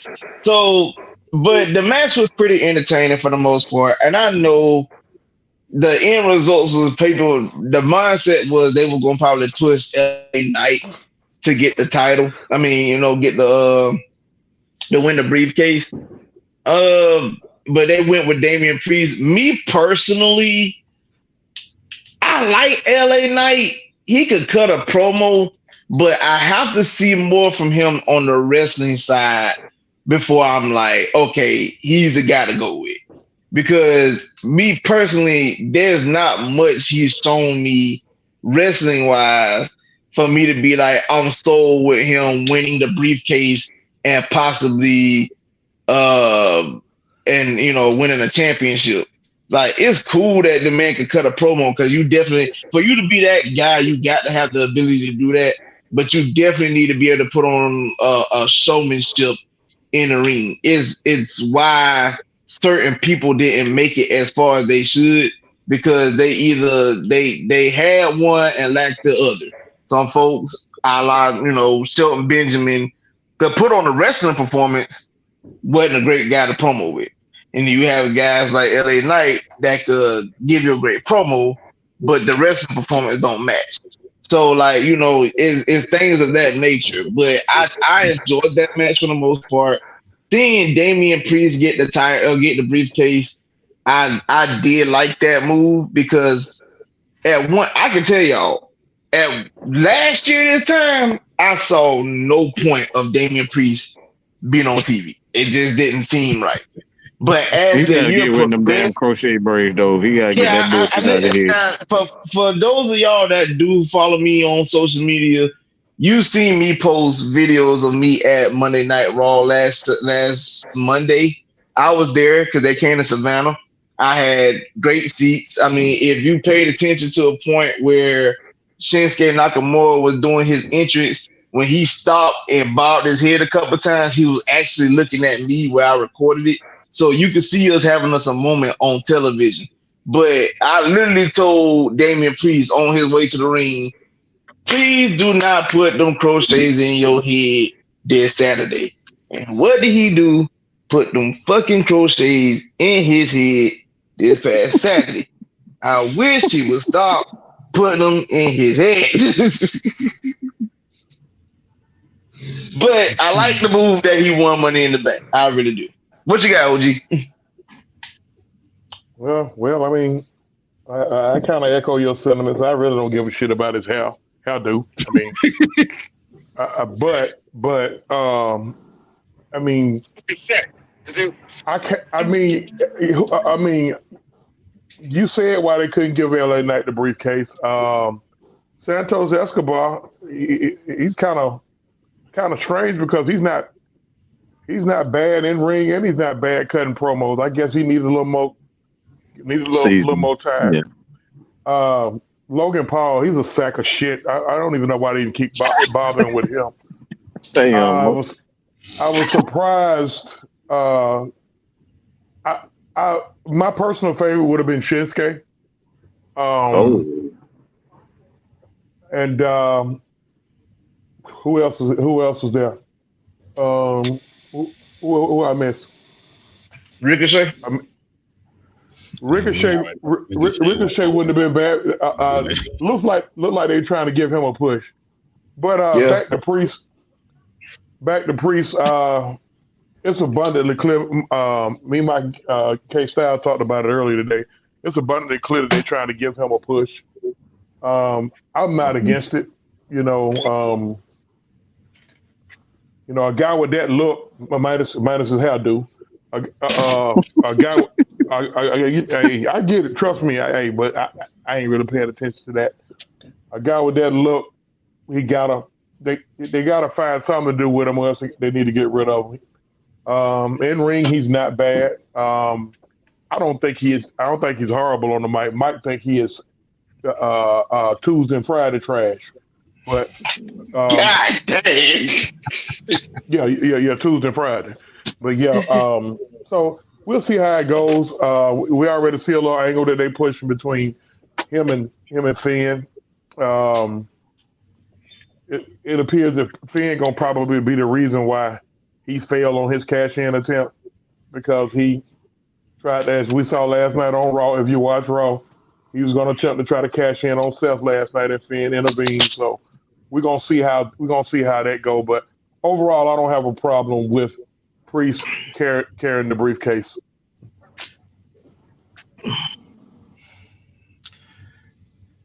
Yeah. First of all, I already knew Ricochet wasn't gonna win a goddamn thing, because we already know what He was there to beat Kofi Kingston. That's all. I mean, he ain't got to win the briefcase, because I've seen his fiance in person. He went in that life as far as I'm concerned. You say he on the Montez Ford side of the game. This boy, let me tell you, boy, that thing is a blessing in person. Jesus Christ, I'm going on mute. Hey, look, D. Coleman said Damon's not bad, but everything about him is uninspired. I mean, that's the way I see it. Like I said, he did a great. I'll say this. He's one of those guys that you're gonna need to be, to step in to kind of prime and preem, how you want to say it, the young developing stars. Like he can lead a match. I think that's his. I think that's his contribution to the WWE. It's like we seen in Puerto Rico, he was able to do that with Bad Bunny, and I'm so sick of Bad Bunny. I just hate saying the name Bad Bunny. Like, what the fuck is a Bad Bunny? You ain't fucking Bugs Bunny. But that's a First of whole all, nother when story. have you ever seen a bunny do anything bad? Like, Man, have you ever seen a vicious bunny? Like, have anybody show me a vicious bunny? I'm I still think for trying the to figure first that time out. today, I seen a bunny attacking a woman because she had another bunny or whatever, and on the look like another thing they were doing is like hitting her with his little paws, and it just sound like the pitter patters of kids running down around the house. Like, what am I gonna do with that? What am I gonna do with that? So yeah. Yeah, I don't see anything. Like I said, he's a hard worker. I give him that. He can lead. He control the pace of a match, which is a desirable trait, a good trait to have in the WWE in wrestling. So like I'll give him that. But like as far as Mike, I'm not giving that dude a Mike. I'm sorry. I'm saying I'm gonna give him. I'm going to give him the Kane treatment. Come in here at the early Kane treatment. You come in and say, "Hey, my name is Kane," and put the damn mic down. That's all you need him to do. And I'm a Rudy Poo Candy ass. I'm a Rudy Poo Can. That's all. That's all he need to say. He need 3 words. That's all. I'm gonna just say it like this. I think the LWO is holding back Santos Escobar. Yeah, I do too. Ooh. I do too. Dude, talented, man. Dude, talented. Fascismo, that's his shit right there. Yeah, he got the charisma, he got the look.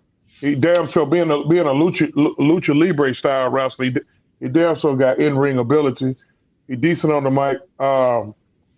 I think they just got him to help carry those other guys. And those other guys, the thing about it, I know one of those guys been wrestling a while. I don't know why they can't get over. Was it Joaquin? Yeah. The guy that's been back and forth between TNA and WWE. I think it's Joaquin Wild. I think that's what. Yeah. So, but I mean, I'm just curious to see how this cash in gonna go. I know as long as Roman got that other belt, they're not gonna let they won't. If they let Priest cash it in, it won't be on him. I can guarantee you that. I can Yeah, guarantee they you kind that. of already kind of showing their hand right now. Yeah, Southside said, "I know y'all did." Boy, Bad Baby decides she want to wrestle. Goddamn, I'm throwing my TV in the Oh, garbage. whoa! No, we damn sure didn't say that. I'm throwing my TV in the garbage. No, y'all, it's already bad enough. You got Lil Uzi Vert talking about he want to wrestle in a match next year. No, listen, Look, that man. man, we had to be like 5 feet.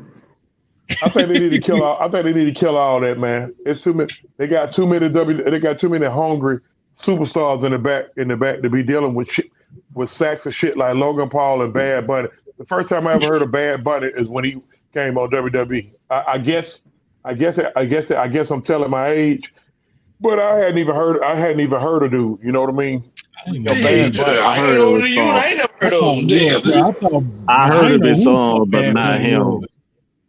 I thought he was a comedian or something at first. I ain't know who the fuck he was. Yeah, Nah, they need to kill I all heard that. his songs, but I didn't know it was like that was him. You know, you hear his songs, but you didn't know it like he was Oh, behind it. okay. You know the person behind it. Oh, okay. The only good thing about him was when they went to Puerto Rico and he played his song Chamba, and the whole Puerto Rican crowd sung it word for word. I thought that was an amazing moment for Bad Bunny. I really did. It showed that when it comes to this wrestling thing, like it's more than just what people like, what the eye, what meets the eye. But I really think that was a great moment for him when he did that. And like I said, just to see how the arena went from being like a wrestling arena to like a concert in a 5-minute time frame was like, yo, this is amazing. So yeah, I was Mhm. very excited about it. But other than that, I don't have no use for no Bad Bunny. Fuck is a Bad Bunny. I mean, okay, all right. I mean, I hear you, but I mean, if they had a fucking a WrestleMania over at the damn Gateway Arena and Pastor Troy showed up, I'm pretty sure everybody in College Park was singing, "Goddamn man, fuck a Bad Bunny." Man, we don't spend too much time on should that be motherfucker. jumping up. That's because we know Pastor Troy. See, we don't know Bad Bunny. That's why we feel like that. I mean, that's my point here. They know him. Man, fuck a Bad I don't Bunny. know who the fuck. Man, please. He priest. That's priest boy. You know. Yeah. And then, like you said, you had another match. Go ahead, LT. You want to get All right, so the next match was Raquel Rodriguez and Liv Morgan taking on Shayna Baszler and Ronda Rousey for the women's tag team titles. And since Liv them really didn't lose the titles due to her injury, so they had that match. Now, be as it may, my baby Liv Morgan, looking as fabulous as she was, back in ring action, I loved it. The Shayna Baszler turn was surprising to see at that moment, but when I saw her promo last night, I understood it. Because for what OG just said, you got too many hungry people in the back that can have an opportunity to showcase their skills and be top people, but you have outsiders coming in and immediately getting TV time, championships, stuff like that. That like she pointed out last night. You wasn't in the trenches with me. You wasn't there when I had to not only help build the ring, but I had to wrestle for $30 a night. You wasn't there for that. You wasn't there for her tryouts to try to even get into the WWE. When you came in, you was already a worldwide name. But then your first ever event was you showing up at WrestleMania. That's what you got. And I can understand where she's coming from. People like what I love what the WWE doing, they take real life scenarios with some people and throw it into the business. And I could feel like the passion from Shayna Baszler when she was saying that, because she wasn't just saying that because quote unquote being told to say that. That's real life for her. Because I tell people all the time, people see folks go to WWE and think like, oh man, they made it or whatever the case may be. Man, you don't understand what these folks have to do just to get to that point. Them house shows, well, like you said, you wrestling in somebody's high school gym for maybe $30, $50, $60 a night, and you putting your body through hell just to get an opportunity to work for a major company. That's real. A lot of folks don't understand that grind just to get to the top. Like I said, you might see people might be like getting where they're like 20, you might be like, dang, they just getting WWE and they 28 years old. Man, they've been wrestling since they were 19, but you ain't know nothing about them because they had to go through small promotions before they got there. Right. You have to take those necessary steps. Like I said, some people are fortunate to have, like, for example, yeah, you have the Rock daughter in NXT, but you don't hardly see her get TV time like that. She has to earn that right. Mm-hmm. She has to earn for her to be on TV like that. She's getting more time now. But getting back to Shayna, I really wasn't a big fan of hers before last night. Last night, hey, she won me because y'all already know how I feel about that Ronda Rousey sack of shit. We don't call her Ronda Rousey over here. We just call her a long back. Like, for real. And I saw it in person. It's definitely a long back. And I'm gonna tell you something. It sounded personal. I'm gonna tell you. I get it. A lot of this shit is scripted. I think we all know that. But it sounded personal. What Shayna said to Ronda, and I know off screen they cool with each other. I ain't gonna say they're the best of friends, but it sounded. She put feeling into what she said. But the part I love when she said, I think everybody can agree with me when they sick of you on this microphone. However she said it, because she is the worst promo cut. She made Damian Priest look like The Rock when it comes to cutting promos. You said she worse than Funaki. That's what you say. Well, Funaki got his excuse. He got broken English. Yeah, if you put Funaki in Japan, it's a different story. Yeah, but we put him in WWE. We talk about the racist translated Funaki. Oh, never mind. Oh, it sounds worse than that. We talking that route. Okay, never mind. Dang, yeah, Ronda, right? Yeah, I'm about sick of her goofy looking ass. I think a lot of people are like for you to show up and just get top billing. Like for example, you hadn't been seen for months, and just because Liv got hurt, next thing you know, you show up, bam, we got tag team championships. Like, come on, bro. Like, it's plenty of people y'all could have threw together or found some sort of chemistry. Because a lot of these people, they have worked together before on something of that nature. So you don't need to just be out here, just be just to be having folks here, just to be, winning championships, and they ain't earned the right to win those championships. You know what I'm saying? Like, that's just crazy to me. So I'm glad she changed. I'm glad she turned on her. I'm glad she jumped her. Hell, I was shocked that she did it, but at the same time, I was like, please choke this up. But from a wrestling fan standpoint, I'm like, why it had to be her flipping on her for them to win the belts? I mean, let it be let them go in there and let it be some good competition to win the belt. But we talked earlier about the direction that they're going, and whoever's calling the shots, you could see it's some chinks in the armor, and whoever's calling the shots with the creative.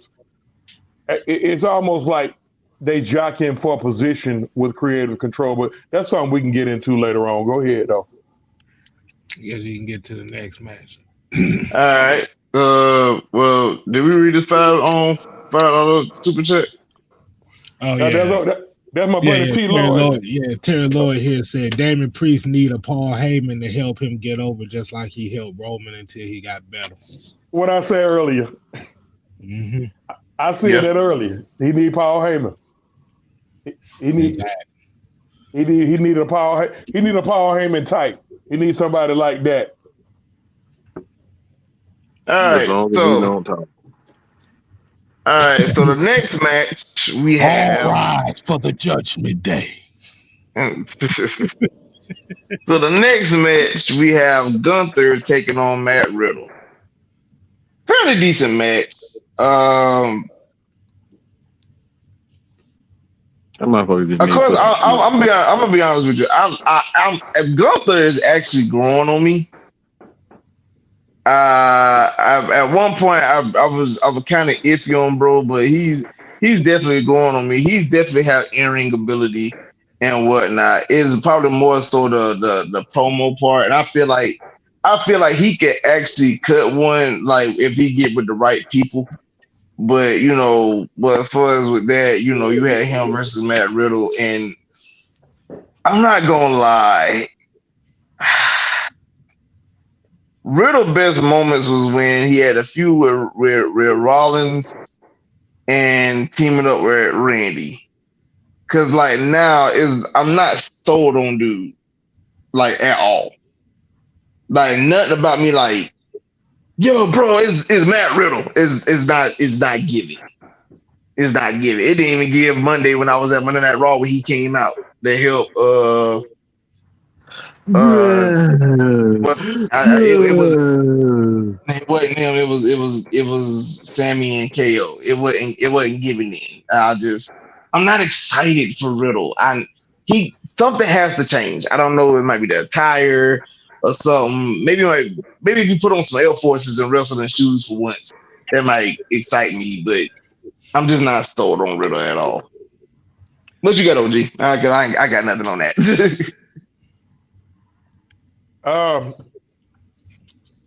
Riddle is. It's funny. I don't dislike him. I don't love him. You sound like Lance Storm. You better than the sleeping pill kid. Riddle is that guy who's over. He's over with the fans. He's over with most fans anyway. He's over with the fans, but he ain't over in the back. You know what I mean? Because he don't have opportunities. I think he don't work hard enough. Yeah, cokehead. That's all what it is. He's a cokehead. If you stay off the dope, allegedly, I wasn't getting high with him. So, but if you stay off the dope, or stay on whatever, hey. But but the one thing I don't like. Look here, bro, take them goddamn drawers off. That's all we got to be in there in some drawers, man. Bro, put on some damn trunks, bro. You ain't there in some drawers. I don't know. And I'm with Mike. Put on some goddamn shoes, bro. But shit is annoying, man. Get some motherfucking shoes on. Put some tape on the motherfucker, something like Umaga. And Solo, like damn. Riddle is the guy who, I guess, if you're playing pickup basketball and you be like down to the last two, you're gonna be like, come on, Riddle, let's go. Because at least I know you can. At least I know you can shoot free throws or something. It's something good he can do. But I think we talk about this a lot, but I think Riddle needs a major heel turn. Major. Like, yeah. He need a major heel turn. He's one guy who need a major heel turn.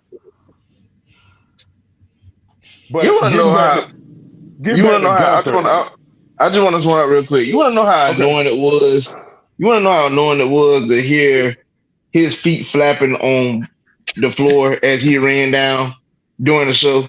Like, he ran past me and I could hear it wasn't no boots and it was just his feet. Like, bro, put on some shoes. I'm sorry. Just go ahead. Getting back to Gunther,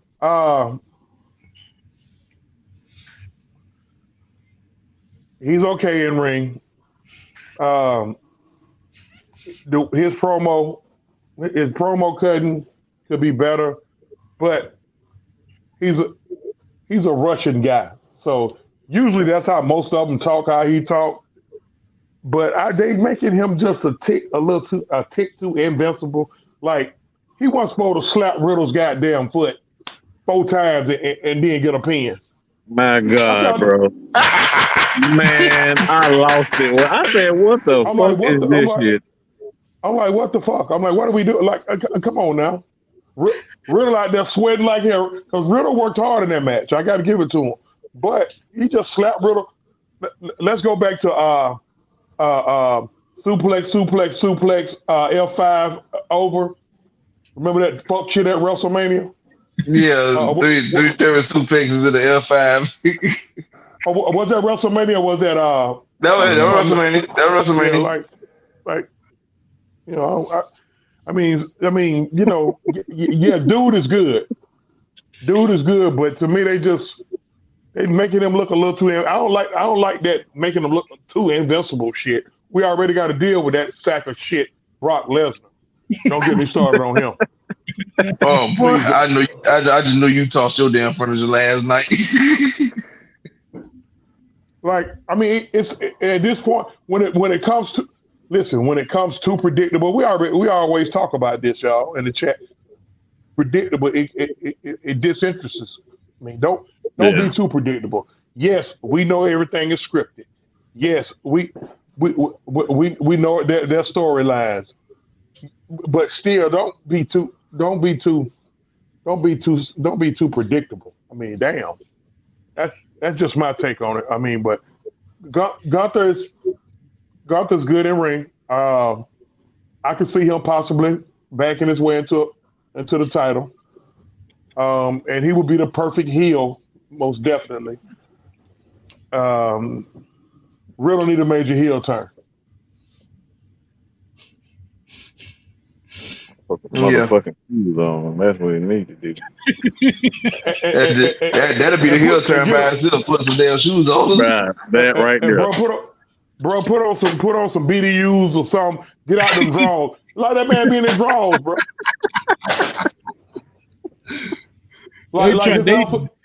They trying so hard to push him like the old RVD from ECW. Oh RVD. My God, yeah.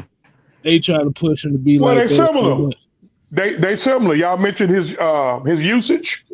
Mm-hmm. RVD had an issue too. Now they similar. Never got how with RVD either. But RVD was cannabis. Okay, we're talking about cannabis, not speed and all the other stuff.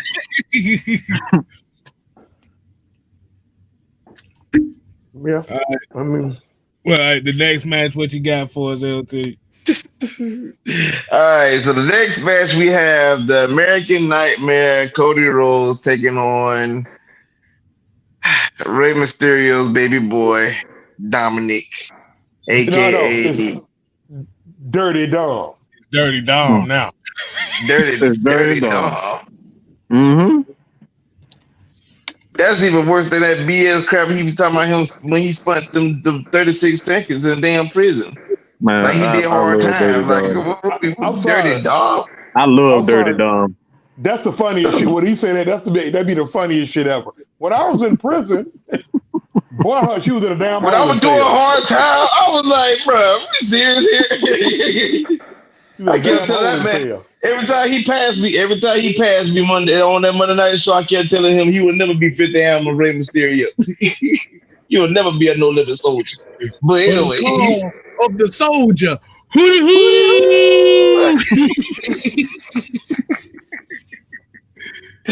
But you have Cody Rhodes versus Dirty Dom, as y'all can say. fairly decent match. It went pretty much I expected. But you know, Dom, he still got some work to do. Because you know, he's usually good with promos and you know doing certain stuff, but the in ring ability it can be hit and miss at times. He Even hasn't like I say, wrestled with these guys. He's a luchador. That's what people yeah, need to understand with him. He's a luchador. And that's why it's going to take him a lot longer to wrestle with these guys because they don't wrestle his style. That's right, why he's been. And to piggyback on what Mike is saying, he's not your average size luchador. Dom Mm-hmm. is big. Dom is big. For the average luchador is small. You Mm-hmm. know, look at Santos. Look at his daddy. Look at the older guys, Juventud, Guerrero, Psychosis, and them guys. The average luchador, they small guys. So, yeah, yeah. you know, They might be the tallest. Usually like what, like 5'10", maybe. Ed yeah, Guerrero, that's why he takes after Ed Guerrero. Ed Guerrero was a tall luchador himself. and Eddie Guerrero was short. So that lets you know he was a tall luchador, but he was short. You know, Mm-hmm. I think they trying to pin him more to be like Eddie than his daddy. In the future, I see him though paying homage to his daddy. Now, I see him putting on a mask because I don't know if y'all remember earlier Rey Mysterio, Mm-hmm. he didn't wear the mask, Yeah. and then I think I don't know. I think it's traditional. I think you have to earn the mask. I I don't know how they go because I'm not Mexican. That was I'm sorry to all Mexicans. I'm sorry, that was disrespectful. But yeah, he has to earn the mask. I'm pretty sure. I'm pretty sure of that. Like I'm with LT. The match went how I expected. I just think it was just another notch up under the training regimen. It's a group effort to push Dom. That's all. Right. It's a group effort to push Dom, and I don't have a problem with it because of what he come from. He come from his dad and his uncle. So hey, I'm all for it. I'm all for it. And but what's really winning fans like us over is how he gets a reaction from the crowd. Like, and that's what's killing Theory. Theory ain't getting no reaction from the crowd. Dom is getting a reaction from the crowd. Like when he grabs that mic and put it up to his mouth, I be man, that'd be the funniest shit ever. Because when they start booing him, but he's getting a reaction from the crowd, and that's what you Listen, try. I was there a couple last week, and let me tell you, everybody in the end market arena. I'm talking about the minute he picked the mic up, boom! I mean, just like is wonderful. I got to give the man credit. If we're being honest here, Dom is rivaling Roman Reigns as top heel in so many terms. In my humble opinion, Whoa, um, that's a I strong don't statement. disagree at all. I do not But you disagree know at what I all. though? mean, I can't disagree though. But that's a strong statement. I it's can't disagree strong. now. It's strong, but name a heel that's getting more reaction? Like I mean, hell, some nights Dom Bulls be stronger than Romans. I agree. So I mean, you like I said, he's rivaling. I'm not saying he's Roman Reigns level of a for saying wrestler altogether, but like for saying being a heel, the man is up there. Yeah, he's The over. man is up there. He's He's just def- 25, people. The man is 25. he's definitely He over. he is 25 and he getting reaction like that. If all he needs is a few more tweaks, and boy, we might got something special. And now I'm gonna ask y'all something. This for everybody, and this for all the people out there watching the show too. Matter of fact, shout out to everybody for checking in. Y'all don't think Rhea done gave him some, but Rhea No, ain't gave I Dom, huh? don't think so. I mean, it's wrestling. It's possible, but I don't think so. I mean, I would love her to give me some. I mean, but that's Stop being nasty. See, you nasty as hell. You just well, you When you brought it up, I mean, hold on now. You gonna get mad at me for doggone saying I want her to give me some, but then you gonna bring it up. Ain't that some mess? You know what? We going to the next match. We have the female Money in the Bank match between Io Sky, Bailey, Becky Lynch, Trish Stratus, Zelina Vega, and Zoe Stark. All right. Well, of course, for all the purposes that people that tuned in, Io Sky won the match. Me personally, I actually like the move. Io was gaining traction when she had the match with Bianca Belair for the title. Me personally, it was a damn good match. I actually liked that match. To be honest with you, I actually went back and watched that match several times. Io Sky has it. I think the problem that her biggest problem gonna be is she don't speak very good English. Kind of like Oscar, but we gonna make it work because Oscar learning English, but it's still broken English. But we gonna make it do what it do because Io can put on a damn good match. A damn good match. I think the match was actually pretty well. Everybody did their spots correctly as they supposed to.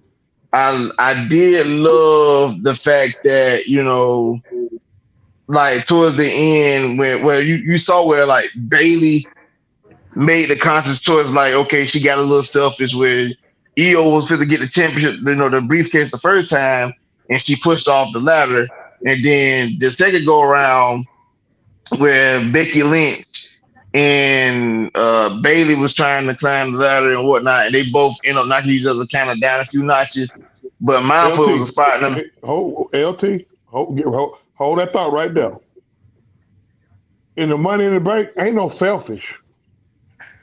It's everybody for yourself now. Mm-hmm. But that is true. I mean, listen. If me and you in the Money in the Bank, and there are three other folks, I see you going that ladder. I'll push your ass through a table. I'm gonna push your ass through a table like Jeff Hardy. Tell me how you really feel. Boy, if I had a baseball in my hand, I hit your ass with an 85 mile an hour fastball. Hey, it's got to be that way. It's got to be that way. But go on to finish your point.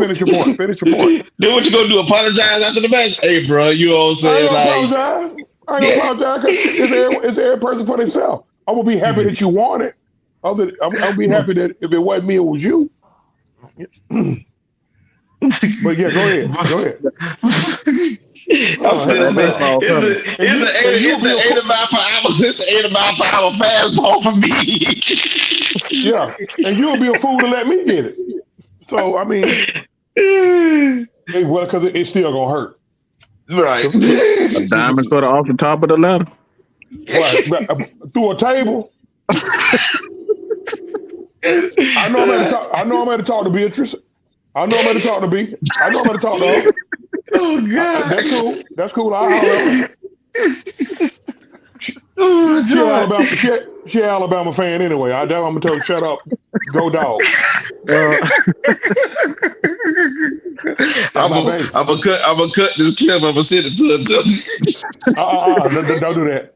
Don't do that. I'm with you, LT. I'm with you, LT. I don't have a problem with the ending. Actually, it was cool. That was slick. What really made it was the look. Look, Bailey had an I be damn look on her face, and Becky was like, "Ain't this a bitch?"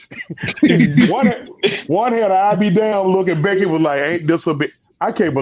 Becky was like, "I can't believe I fell for this shit," But I think the best part about it was after she unhooked the briefcase, and they showed the highlights of the match and whatnot, and then the person with the briefcase, the camera angle is going to stay on top and hoist it up and celebrate winning the briefcase, and the fact that she could do that and both of them had to just stay stuck by the ladder, it just made it that much better.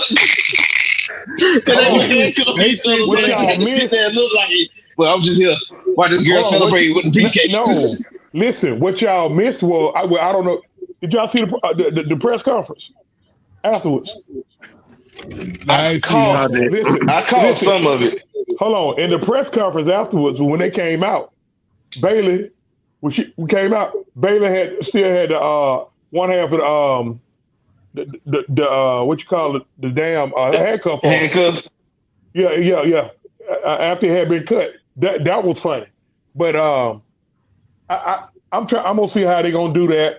Is it gonna be a rift between them? I don't think it should. You know, or maybe they may do the same thing with that they doing with this sin priest thing. Well, whenever EO try to cash it in, Bailey do something that cause her not, to keep from cashing it in. By the way, now you take a strong look at EO now. EO look fine. Little Japanese little motherfucker. Oh my God, you just not realizing that. You just not realizing that. Yeah, you just not realizing that. I had EO $80. I'm sorry, man. You told me $80. I'm sorry. Say you be having her moonsaulting all night, huh? Shit, I be moonsaulting. I be in there hollering louder than her. Nah, you know good well your big ass ain't gonna moonsault nothing. Boy, that be that look. He said he moonsaulting off the dresser. That's what he said. Boy, what you talking about? Off the bed post. I be in there hollering louder than her. Now we got to try to explain. Now we got to explain to the bishop why you out there moonsaulting off shit. He ain't gonna care. He gonna ask one question: is he dead? Okay, I can go and collect my insurance money. Yeah, that sounds like him too. Good match to me. I think it wasn't as good as the last match. It was a hella entertaining. I love Zelina Vega and Zoe. They played their part perfectly with their spots. They hit a home run in every last one of them. Zelina Vega. Zoe did surprise me. I will admit that. Zoe surprised me. Man, you got to pay attention. Zoe is the only thing that slowed her down is that knee injury. She had a knee injury, and that kind of slowed her down. But like, she's been known for great matches like that. Zoe good, and Zoe slick fine too. Excuse me, y'all. We there's men up here now. There's men. Don't y'all play that little tomboy shit though, man. Hey, Zoe slick fine with it now. Mm-hmm. Yeah, she can get started. She can get started. D. Coleman said, "EO hit that split." Hey, look, D. Coleman said, "EO hit that split in the corner and made me say, hold on a minute." Yeah. Mm-hmm. Yeah. EO. Yeah. Have me riding that goddamn learning Japanese. Okay. All right. I'm gonna behave the rest of the show. On over with a damn samurai sword off his belt. Yeah. I'm gonna behave the rest of the show. They gonna be talking about Kimichiwa. Look, because I want to come back. I'm gonna behave the rest of the show. Okay. Hey, it's K-Style call tonight. It's his show. I ain't got nothing to say. Moving on to the next match. Moving on to the next match. We have my favorite wrestler, Seth freaking Rollins versus Finn Balor. Saying that. First of all, before we get to, hold up, we got to do a little intermission. First of all, you ain't backstabbing a motherfucking thing. Not on this side. Look, your little short ass can't get next to me. Look, them short ass arms. Boy, I got arms like a goddamn gorilla. You ain't getting nowhere near me. You act like I ain't trained enough to damn grab your ass. No. Let's stick in the move. Don't move. No, sir. Don't even try that. Don't even try that. Look, my dad 5'7" goddamn. Trust me, I done fought with a short motherfucker. All it takes is let me get my knife. Not the knife. Hold on, let me get my knife. I'm gonna get my knife just in case the motherfucker want to goddamn sneak me. I'll be goddamn if I go out there. My motherfucking knife right now. Fuck that shit. Okay. Somebody gonna get cut. I'm gonna shit out somebody. Get up, Bucks picking this motherfucker.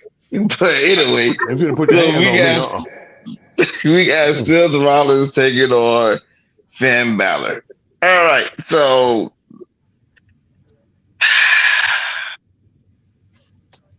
I've said this stuff. He do more spot monkeying than anything else. The match it left a lot to be desired. I'm not gonna lie to y'all.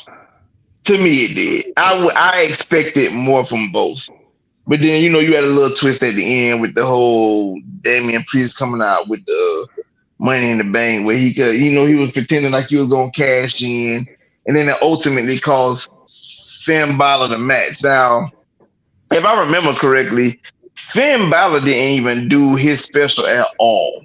Because he want to spot monkey around. He ruined so many great potential matchups with all this fucking jumping off ropes and jumping off tables and shit like a fucking monkey. These are so damn annoying. No, you gotta remember, you gotta do 3 minutes of whoa, that bullshit. That shit getting annoying as fuck, bro. Like, I wish I could have. Y'all, I don't think y'all realize. I should have recorded myself while I was at the event last Monday. Because you should have seen my. No, you just saw my face said it all. His face saw it all. Like, it is annoying. Actually, that look Finn had on his face was funny. It was genuine. It was way too, in my opinion, that was way too genuine. Like, bro, if you gonna get the fuck out of here with this shit, I really was hoping he just go off script and just hit his ass. I was praying for it. I'm not gonna lie to y'all. I was. I wanted Finn to go off script and knock his fucking head off because it was just annoying. It pisses me off watching that mess week in and week out. I get tired. I get tired of that dang crap. It's annoying. So, but again, Finn didn't hit the coup de grace at all in that match. Yet this man, the spot monkey, get to hit the pedigree and the curve stomp, and then he wins the match. So, like I said, it left a lot to be desired, knowing the type of performance that both guys could put on. But of course, when you got the spot monkey and Mr. Singalong as your champion, we got that going on. So, there's that. Is it me? Or is Seth Rollins a 2023 version of Edge? Ain't they kind of similar? But Edge is a lot of actually wrestle. And what year you talking about of Edge? Because I mean in the early age, you talking about early Edge when he was with Christian. Like, but even those guys had matches where they actually wrestled. But once upon a time, Seth could wrestle. Once upon a time, I don't know what the hell happened. I don't know. All this jumping off shit. I don't know. I don't understand what's going on in his head. Why he got to wear all this questionable ring gear. I'll just leave it like that. And I said, no man. I'm gonna say his flat back wife be choosing their doggone child while he was out there dressing like Lady Gaga a couple weeks ago. Don't make no damn sense. Oh my god. Like D. Coleman here said, the chant cool when the crowd do it, but lately Seth has been dragging it out. Yeah, he's dragging it too long. I mean, but you know what though? The arrogant look that he had on his face, because he know it's irritating. He know it's irritating his opponent, but literally he know it's irritating real wrestling fan too. I would tell you. I'm going to Raw. I'm going to Raw on the 17th. I'm buying me and the Travis some tickets. Me and the Travis going to Raw. I swear to God, if they let me bring in a bag of oranges.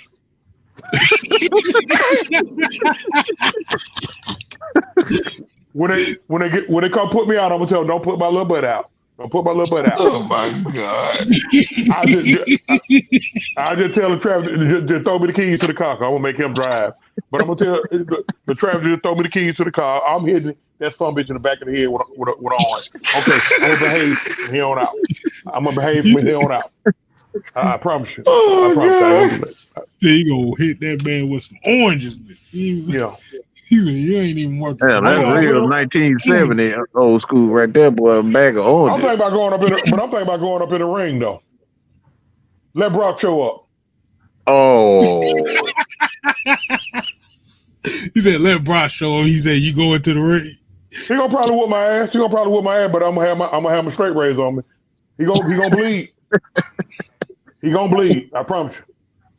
Can't stand that motherfucker. Yeah, Go ahead, bro, though. I know we get a little. I know we get a little on time. Go ahead.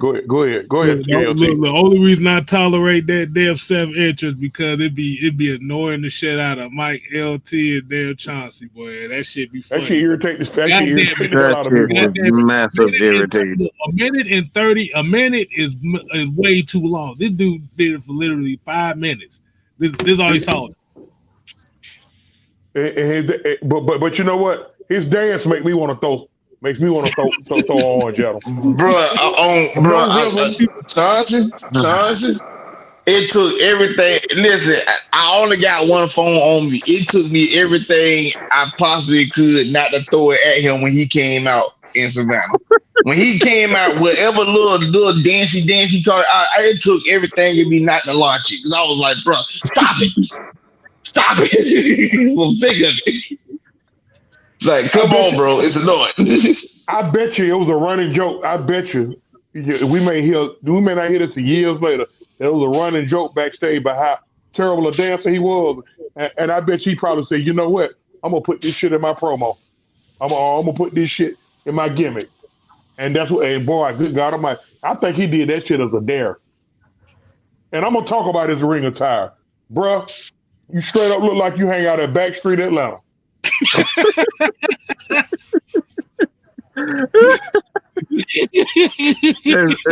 That's wild as hell to say right there, Playboy. Backstreet Atlanta. Looking like he licking genitals, buttocks together quietly. Wow.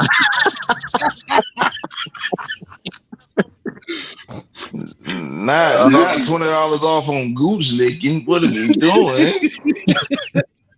I couldn't say the 4 letters because folks get all. No. Yeah, we ain't gonna go there. No, we get it. You fine with what you just said. Yeah. Licking genitals, buttocks together quietly. Okay, I'm gonna behave for now. All right, all right, man. You want to go ahead? All right, the last match of the night, the Bloodline Civil War. The Usos taking on Roman Reigns and Solo Sikoa. Now, ladies and gentlemen, I have said it before and I say it again. When you see the Bloodline on TV, this is what we call cinema. Everything about it works. The entrances, the passion, the wrestling, everything goes in order. It goes hand in hand. The body languages, the face expressions, it worked. Yes, fans, I understand your frustrations.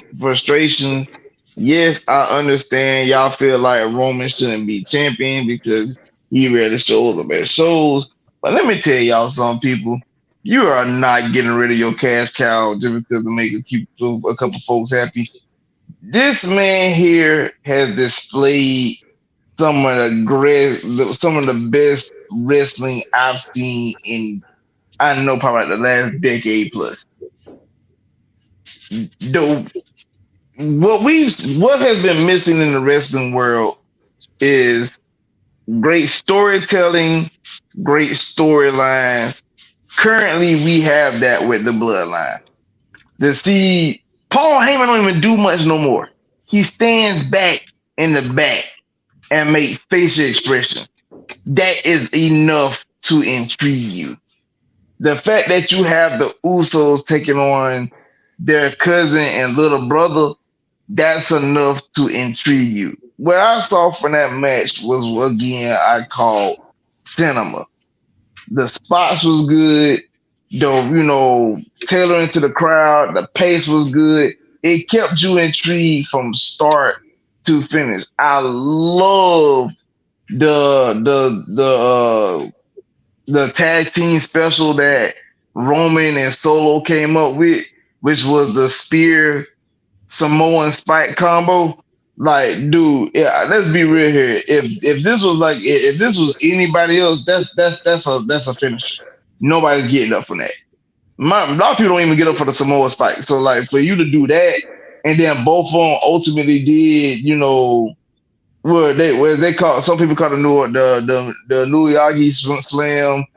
Solo call it the flying solo. I forgot what he called it. Special. The spinning solo, and of course we all know that it's the rock bottom. But for them to do that move and then their own special, they combine specials, like that was dope. Jay and Jimmy doing their thing as they usually do. It was just a great match all the way around. Like everything about it was fantastic, and it's even better. It added more flair to it that Roman got pinned, and this was like the first time he has been pinned or submitted in the last 3 years. Yes, have he lost matches? Of course he has, but he has not lost them to the point where he was getting pinned or submitted. His partner might have lost because they got pinned or submitted, but he didn't lose by getting pinned or submitted. So it was definitely dope to see him to take that pin as a submission and to add a little more flair to his character. So like I said, I very much loved that match. It was an amazing match, and like I'm ready to see more. I can't wait for this Friday. I can't wait to see what the promo gonna be, what Roman gonna say, things of that nature. But I want folks to understand as well that you can, again, like I said at WrestleMania, you cannot tear down something you built up over 3 years. You cannot tear it down within a couple of months. That just don't make sense. You have to milk it the way it's supposed to be milked. You're not going to let Roman be on top for 3 years just for you to say, okay, we just going to drop the title to somebody. Because if you do that, now you should get to the point where you have to figure out who or why isn't this person isn't as over as Roman was when he had the belt. Well, no, he's not over because he hasn't had the belt that long, and we don't care about him as long as we did. With their whole bloodline, we've been interested this long. They kept finding new innovative ways to keep us intrigued, and they continue to do so. Let it keep going until you pretty much run out of any idea you could probably come up with. Ride it out. It is what it is. But again, I loved everything about it. Go ahead, bro. The only way, because eventually you're gonna have to drop the title. I think we all know that. But the only way the only thing I can think of is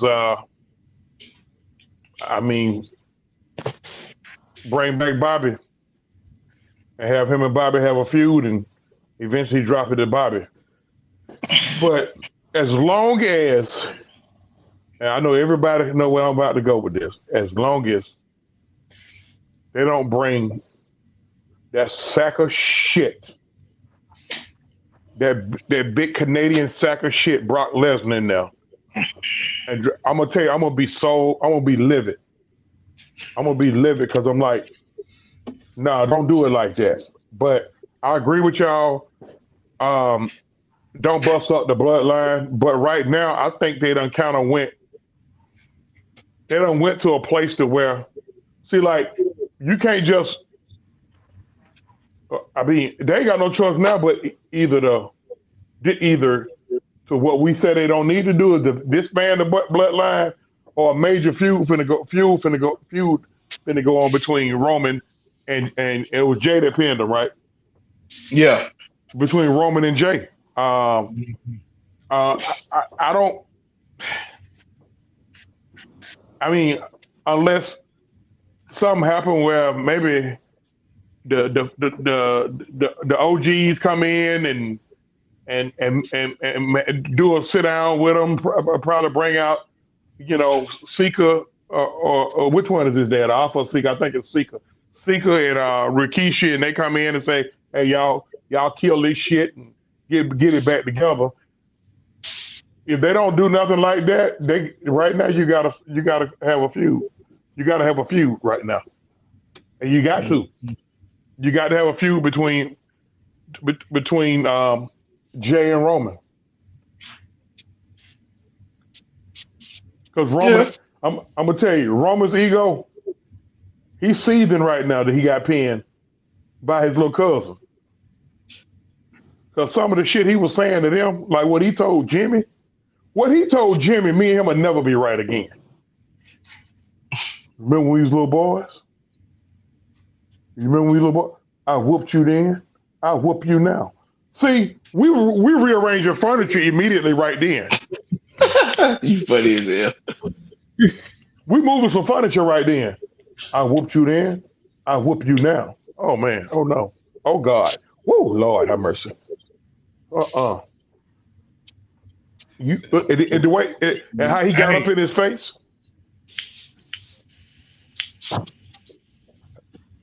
But I think he's beautiful. But like I give the pay-per-view overall, I give it a B. I think WrestleMania spoiled us all. That it's gonna be hard to even top that. I give it a B. I think the worst match to me was how Shayna and Ronda dropped the titles. I think that was the worst match. The best match, of course, was the main event. Close to the main event to me was the women's Money in the Bank, and close to the women dropping the title, how they dropped the title. I'm gonna be honest with you, it was Seth and Finn. But what y'all say? I thought the worst was Seth and Finn. Yeah. Okay. Yeah. I've seen the same shit from Seth in match after match. I know a lot of Seth Rollins matches don't really intrigue me like that at all. It's the same shit. You know what you're gonna get. You gonna know he gonna jump off some shit and he gonna fucking pose for 15 minutes. But I will say the one thing about that main event though, there was a lot of Rock references throughout that whole match. Yeah, a lot of them. that I agree with, and that made me kind of like because they have said they've been in talks with trying to get Dwayne back in the fold, but they didn't know how to or how to go about it per se. But like I said, they definitely have had conversations trying to get him back in the fold in the mix of things and whatnot. So we don't. I mean, I want to rule it out because I think they actually talk. I think I seen Triple H do an interview. He was like, they done had talks, but it's the timing that hasn't been good for nobody in that sense. So I wouldn't rule out seeing Dwayne. I think at this point the elephant in the room is when they're going to graduate Baby Girl, because I don't know if you see the angle that they got going now. Schism is about to implode. In fact, I got to watch NXT. I haven't watched NXT tonight. There's supposed to be a match where Gacy supposed to wrestle some dude, and if he lose, he got to leave NXT or some shit like that. So I don't know. So I see Schism about to implode, and I guess probably at the top of the year it'd be time for Ava to graduate, and she got to go straight to the Bloodline. I mean, there's ain't nothing else that can be done with her if she goes to the main roster. She got to go straight to the Bloodline because they need a female, and we've been waiting on Nia. I don't know what's going on with that. Trent is in TNA, and Tamina too goddamn old, so you know. Yeah, Tamina just backstage, just being the motherly figure now. Boy, that's how she at this point. Yeah, because that's where all the girls go to. They talk to her about everything, relationships, all that shit, because she'd have had a couple failed ones, but how does it feel to have your dad being called a murderer, all that shit, Mm-hmm. What you mean? Oh yeah. I forgot about that.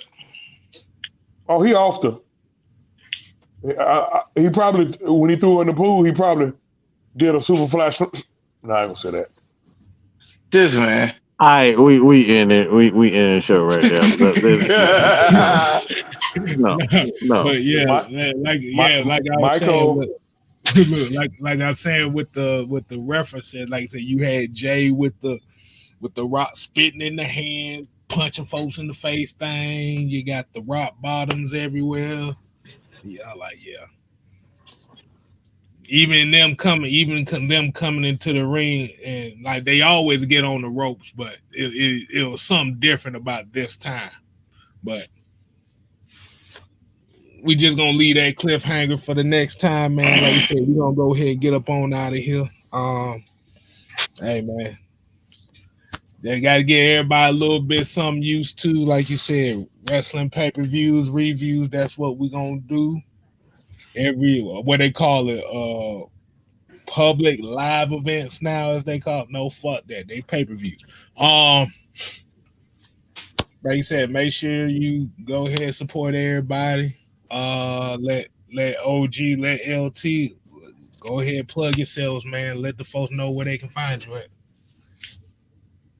I mean, most of y'all already know, at wordplay_kid26 on Twitter.